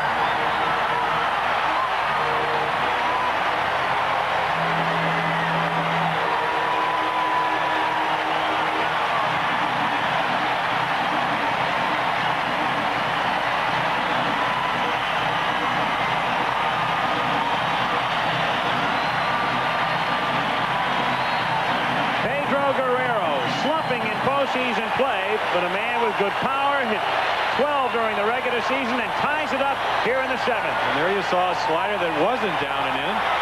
And that ball is crushed to left field. And the Dodgers, with a tremendous team spirit, have become the team in this World Series with the right man in the right place at the right time. Look at them. Crowd still going wild. Yeager, the batter. Half swing, the appeal, get the call at first for a strike. 0-1 the count. The Dodgers even here in the 7th inning. 1-1 with 1 out and the base is empty.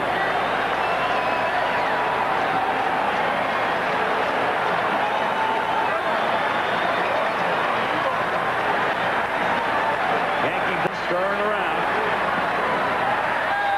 1-1 the count. One guess who's going to get up in the Yankee bullpen. The Goose. This time there can be no question. There he is.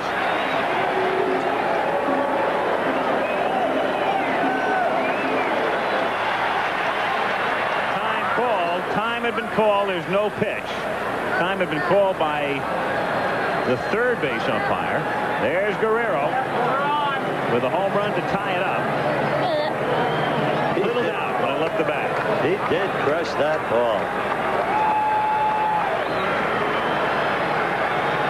Jerry Royce is the pitcher who seems now to be in total command of the Yankees. But that can change with one swing, too. 1-1 pitch to Yeager. 1-2. There's Royce. Well, 2 mistakes that Guidry's made today. They've both been on high sliders. Yeager's ball that hit the top of the wall, and the home run by Guerrero. To deep left field again, and the Dodgers have the lead.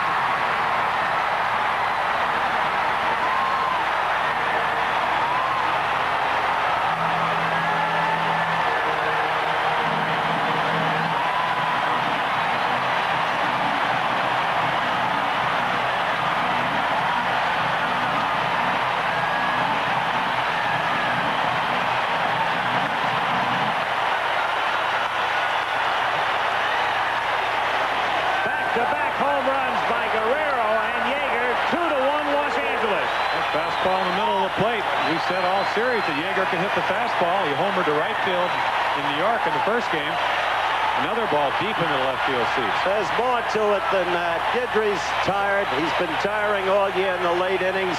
The real storyline here is this Dodger team and their excellence. And Steve Yeager, the ball player who felt betrayed, becomes in his own way maybe the biggest story of all. Did you see Lasorda run out and hug him? Steve coming to bat only 83 times during the regular season. Hit 3 homers during the regular year. Thomas with a count 0-1. Taking low and inside, and the count is 1-1.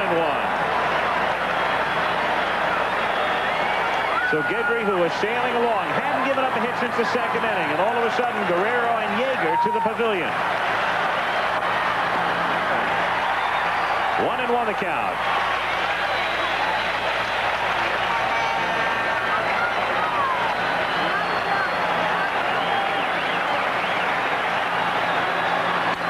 Thomas to center field. Routine, Winfield. 2 down. Tommy Lasorda, his club trying to become the 8th to come back and win a World Series after trailing 2 games to nothing. Lemon, who won it all in '78, and it looked like he had a pretty good lock on it when the teams headed west after Wednesday's 2nd game. The response for Royce.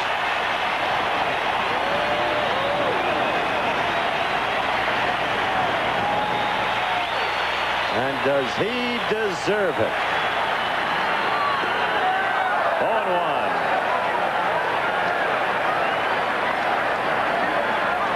Dodgers trying to win their first World Championship since 1965.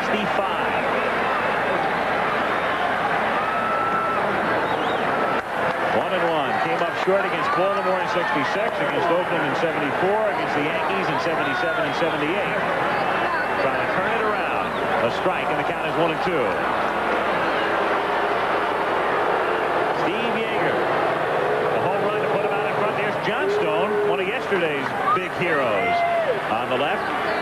told him how to do it after his 2-run home run yesterday.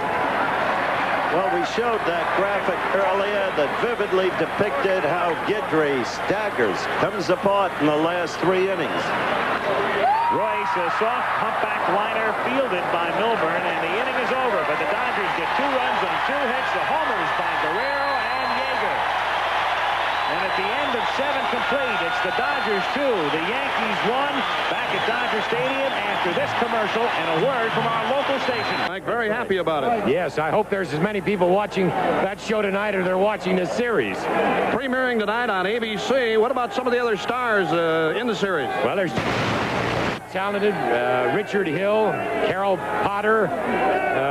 Just a minute, please. Carol Potter and Harold Sylvester, all fine talent. Okay. Back to you, Al. All right, Uke. And in the 8th inning, it's Milburn grounding to Say on the first pitch, 1 away. 1 out. Bases empty. Well, we've got a pretty good lead-in from Mr. Connors, who will be on after Game 5 of the World Series in the Eastern and Central time zones and 8 o'clock on the West Coast. Now remember, all season long, the Yankees, trailing in the late innings, have not been able to rescue a single game, even though they won 55 of 56 when they were leading going into the late innings. Let's see if now, when it's more important than it's ever been all year long, they can show some resiliency. But this pitcher has been commanding. He's the one who gained in strength. Jerry Royce has set down the last 8 straight, 11 of the last 12. Winfield. 1-0 the count. Winfield, the last man to reach off Royce when Dave picked up his first hit in the series. A single to left in the 5th inning. He's 1 for 17. 1 out, bases empty, 2-1 Los Angeles in the 8th. 1-1. On deck, Reggie Jackson. Again, a good point is that Royce cannot lose until he gets a man on. Winfield's the tying run, not the winning run. You don't want to be so careful that you walk him and have the next guy come up and hit a 2-run home run. 1-2 the count. Royce has walked 3, one of those intentionally. Struck out 4. Appears to be very much in command. 1-2 the count. What a difference 3 days can make. We got to Los Angeles, reading the media. It was a chicken team. They were dead. Some chicken team, these Dodgers. 2-2. Winfield leaning out over the plate. And bending back, pitched really not that close. Oh, he wants the ball out over the plate, and Royce, there you see that sailing fastball in on him.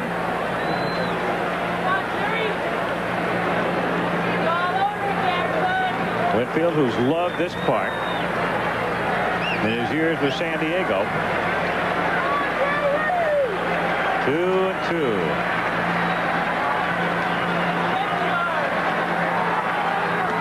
Got him swinging. Winfield swung at Royce's pitch, not his pitch. And here you see a high fastball sailing in out of the strike zone. Not a good pitch to handle for Winfield. Strike 3. Reggie Jackson.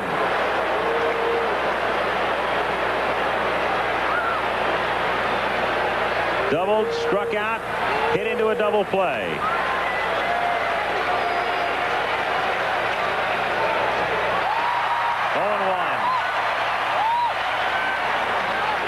Crowd roaring with each delivery now.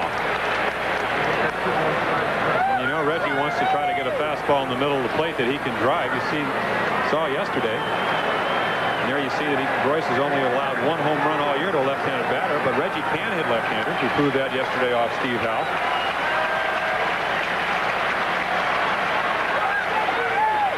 The only left-hander to homer off Royce this season was Joe Morgan of the San Francisco Giants. 1-1 to count. And here, as a pitcher, you don't want to overthrow. When you start overthrowing, you kind of tense up your wrist, and you don't have the good movement on the ball. Last thing Royce wants to do is throw a nothing fastball in the center of the plate to a guy like Jackson. Reggie goes the other way. Easy play for Dusty Baker. The Yankees are gone in the 8th. 3 up, 3 down through 7.5. It's the Dodgers 2, the Yankees 1 in Game 5. I've had to write. For the Yankees, these changes, Lou Piniella goes from left over to right. Jerry Mumphrey is indeed alive and well, and there he is. A day late, but he's back in center field. And Dave Winfield moves over to left. And the Yankees make a change as the Goose comes out of the bullpen to try to keep the Dodgers in check in the 8th inning. Gossage to face Lopes, Russell, and Garvey. 2-1 Los Angeles. Maybe too little, too late. The use of Gossage. Davey Lopes 0 for 3. 1-0. When the Yankees come up in the top of the 9th inning, Watson, Piniella, and Cerrone. 2-0 the count. I think Gossage may have a problem. He hasn't pitched in 4 days. It's entirely possible. We saw him in New York. He had 5 days off. Struggled really both games till he got in a groove in the last inning. And out of the groove right here, 3-0 the count on Davey Lopes. Might very well have rusted out. 3-1. Because in spite of how hard he throws, he is a control pitcher. When he's on, he can throw the ball 95 miles per hour on the corner. 3-2. That last pitch was clocked at 92. That was 94 miles per hour, that last one. And point is, Gossage is no longer the key to this game. Jerry Royce is the key. Ball 4. Davey Lopes draws a walk. And Bill Russell coming up. What a shot as you look down upon Dodger Stadium from the Goodyear blip. Of course, Howard, I think in all fairness to Bob Lemon, Guidry started off last inning striking Baker out, even though he has had a very tough time at the plate. I would think that after Guerrero hit a home run, you might want to bring Gossage in, but it's kind of hard to anticipate things. Well, I haven't criticized Lemon. He's had a very difficult time of it. I haven't criticized him today. Russell bunting. Watson will make the catch, and Lopes is alert enough to get back to first base. I was not saying that. I just think it illustrates how difficult a major league manager's job is. And a lot of times, I suppose if Guidry had stayed in, somehow weathered the 7th inning, you wouldn't have people second guessing. Things add up, Jim, as we said yesterday. The blown opportunities in the early innings, the blown opportunities of the Yankees today in the early innings. But the overriding people here today in the long run have been Jerry Royce and Steve Yeager, along with Guerrero. And this team, there's a reason for statistics in baseball. They foretell things. Steve Garvey popping it up. Shallow right field. Lou Piniella coming on. 2 gone. This Dodger team so terribly underrated by so many. They may be in the process of doing exactly what they did against Houston. Down 2-0 in games they won 3 in a row. This team was much too lightly regarded by too many people. Part of the reason being that the Dodgers, like a couple of other clubs that were first half winners, including the Yankees, did not perform particularly well in the second half of the season. Close play. Lopes getting back.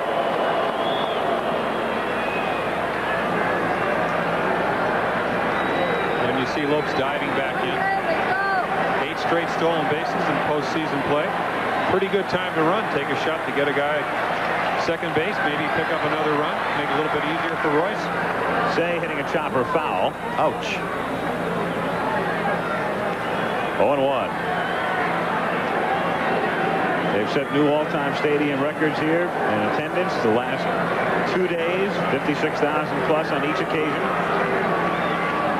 Needless to say, a sellout again today. You ought to be awfully proud of this ball club. As Howard said, come back and back and back.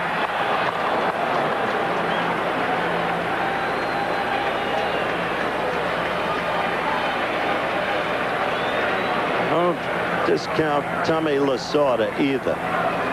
They cheered him today. He's taken a lot of garbage this year and last year. But he's held together, and he has managed superbly well in this series. 0-1 pitch. Look out. Woo! Right off the helmet. Ron Say, you saw him blinking, and his eyes open now as a 94-mile-an-hour fastball crunches into the helmet of Ron Say. And the crowd, as you can hear, getting all over Gossage.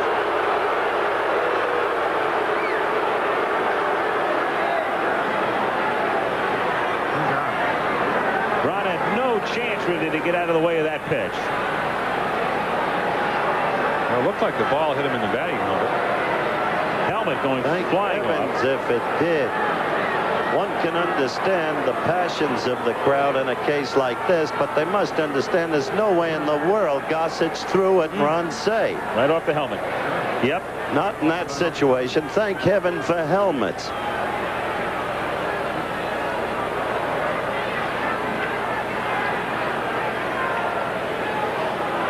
Right on the corner of the helmet. And, you know, it took a lot of years for the helmet to be brought into use as we look at Ron, and who seems to be talking. What a terrible, terrible thing to happen.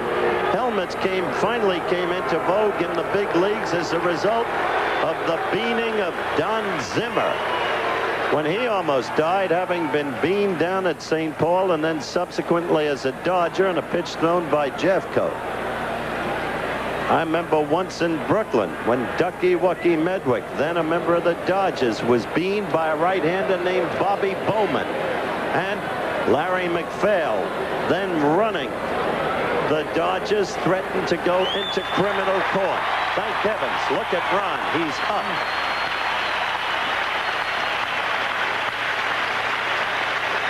So Say, fortunately, able to walk off with a little bit of assistance. Lasorda, of course, will not take any chances here. Sending in a pinch runner and a great ovation for a man who's played a key role in the resurgence of the Dodgers over the weekend here. And as Say departs, again, the booing begins for Gossage. They're really on him now.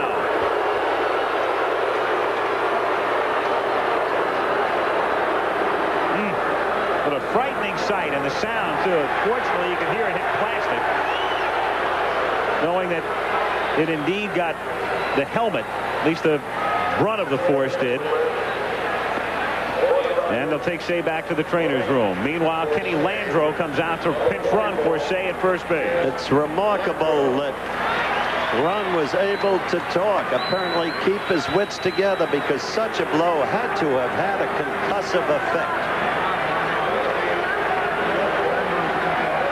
With two down, Landreau, the pinch runner at first, Davey Lopes now at second, and Dusty Baker at the plate, fouling it straight back. 0-1. And ironically now, each starting third baseman has been injured in this series. Of course, a damaged thumb is one thing. The frightening sight we have just seen, another. Baker checking his swing and fouling it off. No balls and 2 strikes on Dusty.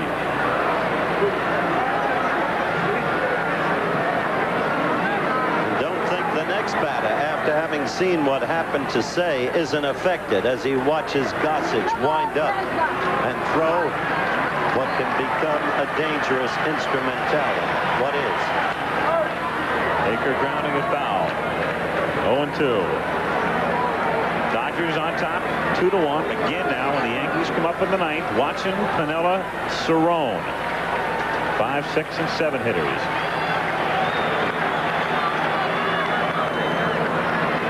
The Dodgers will probably move Darryl Thomas into play third base in the ninth inning and keep Landreau in the game in center.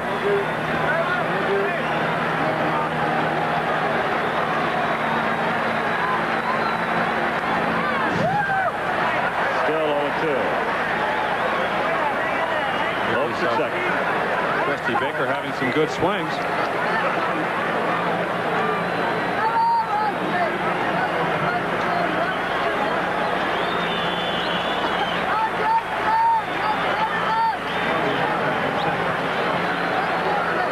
Time called. Something going on back of the plate. The ball is stuck in the screen is what the problem is, so one of the ball boys will up there and dislodge it.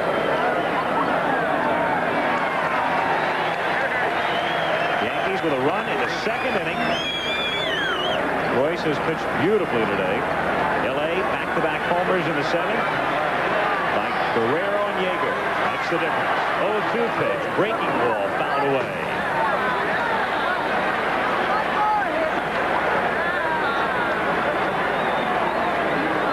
It seems like the 4 days has hurt Gossage. Obviously, while the normal hitting stay in the head, it seems like all his pitches are on the inside part of the plate. Runners are going. The pitch is inside, and the throw is not in time. It's dropped by Rodriguez. Davey Lopes running on his own and getting a great jump. Landro started late. He was watching Davey, and it's a double steal.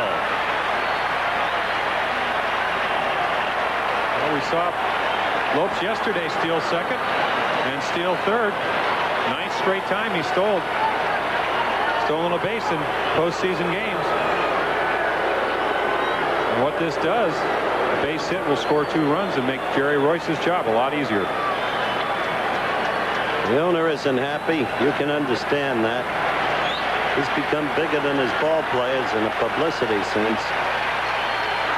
1-2 pitch. Hit foul. It's interesting, Howard. Tremendous contrast in managers. You've got the effusive, ebullient Lasorda and the placid, stoical Lemon. And a tremendous contrast in the owners with Steinbrenner. The converse. All over the papers. And Peter O'Malley, who just eschews publicity. And Baker stays alive. He's fighting Gossage. He's being exhorted, as you can see, by Lasorda.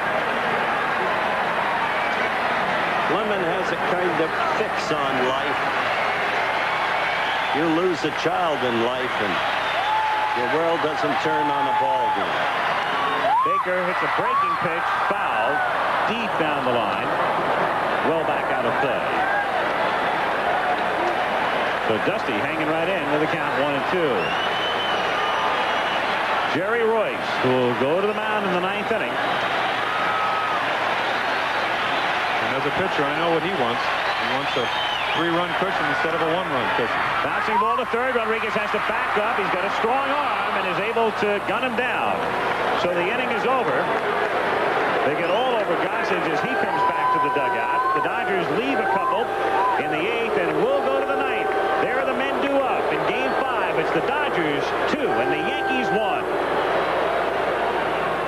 You couldn't sense what happened to Guidry unless you began with the Guerrero home run and took into the light of the situation the whole Guidry background of faltering in the late innings. Piniella bouncing ball toward the middle, and that's a base hit.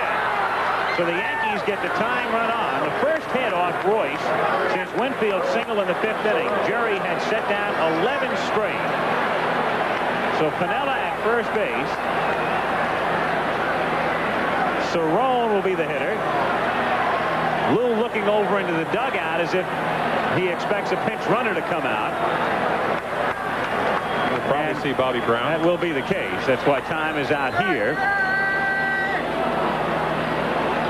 And it will be Bobby Brown who emerges from the Yankee dugout as the tying run.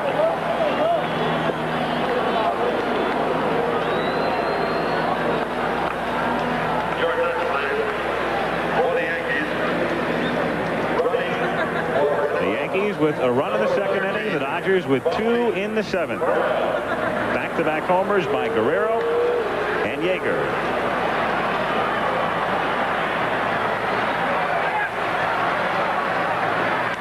Cerrone lifting it to center field. Landro there. 2 down. Interesting. Swung on the first pitch again. 3 out of 4 times, every time with men on base. The one time he waited, he hit a line shot. You just saw Steinbrenner register disgust. He sent a line shot to left field.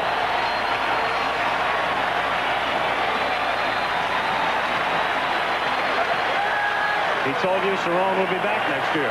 Well, no, the reason is wrong. And here we see Aurelio Rodriguez. They hit for him yesterday with Barry Foote.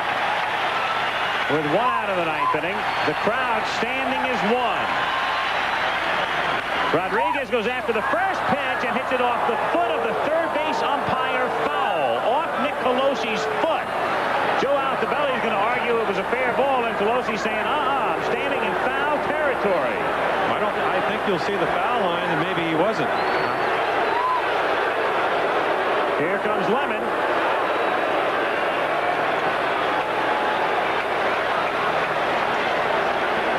And here's a hot shot by Rodriguez. Darryl Thomas is on the line, as he should be. And there you can see that's a foul ball. All the way, no doubt. Going back to Cerrone, Cerrone is a first ball fastball hitter. I think you could second guess the fact that he has swung at 4 pitches to hit. But basically, that's the way he hits. And Royce has been able to get him out on some good pitches early in the count. 0-1. Rodriguez fouling it away, and the count is 0-2. Again, Jerry Royce has gotten ahead of the hitter. Has a number of options now. You can throw him that slow curveball. He can come in. This is probably the best place to go, or he can go away with that fastball. As one, they stand at Dodger Stadium. The home team has won every game thus far in the World Series. The Dodgers trying to keep that streak intact. 2 out, no balls, 2 strikes on Rodriguez.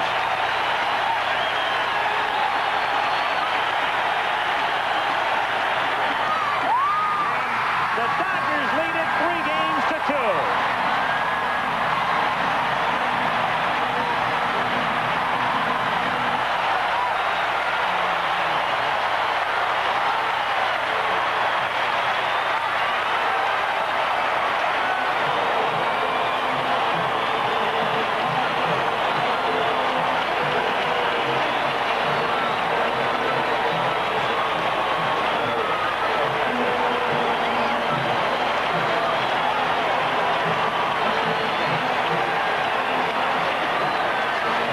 Los Angeles Dodgers down 2 games to nothing. Now up 3 games to 2. We'll be back in a moment to talk with Pedro Guerrero, and Steve Yeager will return to Dodger Stadium after this commercial and a word from our local station. It's tough to see when the game first started, but then later on, I can see better. What about you, Steve? What is it about postseason play with you? You hit a home run the other day, the first time ever to right field in Yankee Stadium, and then today the big one off Gossage on a Guidry on a 1-2 pitch. No doubt about it in left field. Well, I just seem to excel, I guess, in postseason play, and I enjoy it because it's what we fight for from the time we go to spring training until the end of the season, is to get, like Lasorda says, the Fall Classic. A lot of clubs, a lot of people count us out all year long. We weren't supposed to beat the Astros. We weren't supposed to beat Montreal. We did. We're together. And we lost the first 2 in New York. We come back and won 3 in a row. We're going back to New York and trying to win 1 out of 2 there. Great series here. Back to you, Al Michaels. All right, thank you, Uke. What a weekend in Los Angeles. Don't forget tonight, coming up, today's FBI beginning at 8 o'clock Eastern, 7 Central. You'll see it next. Final score, 2-1 Los Angeles.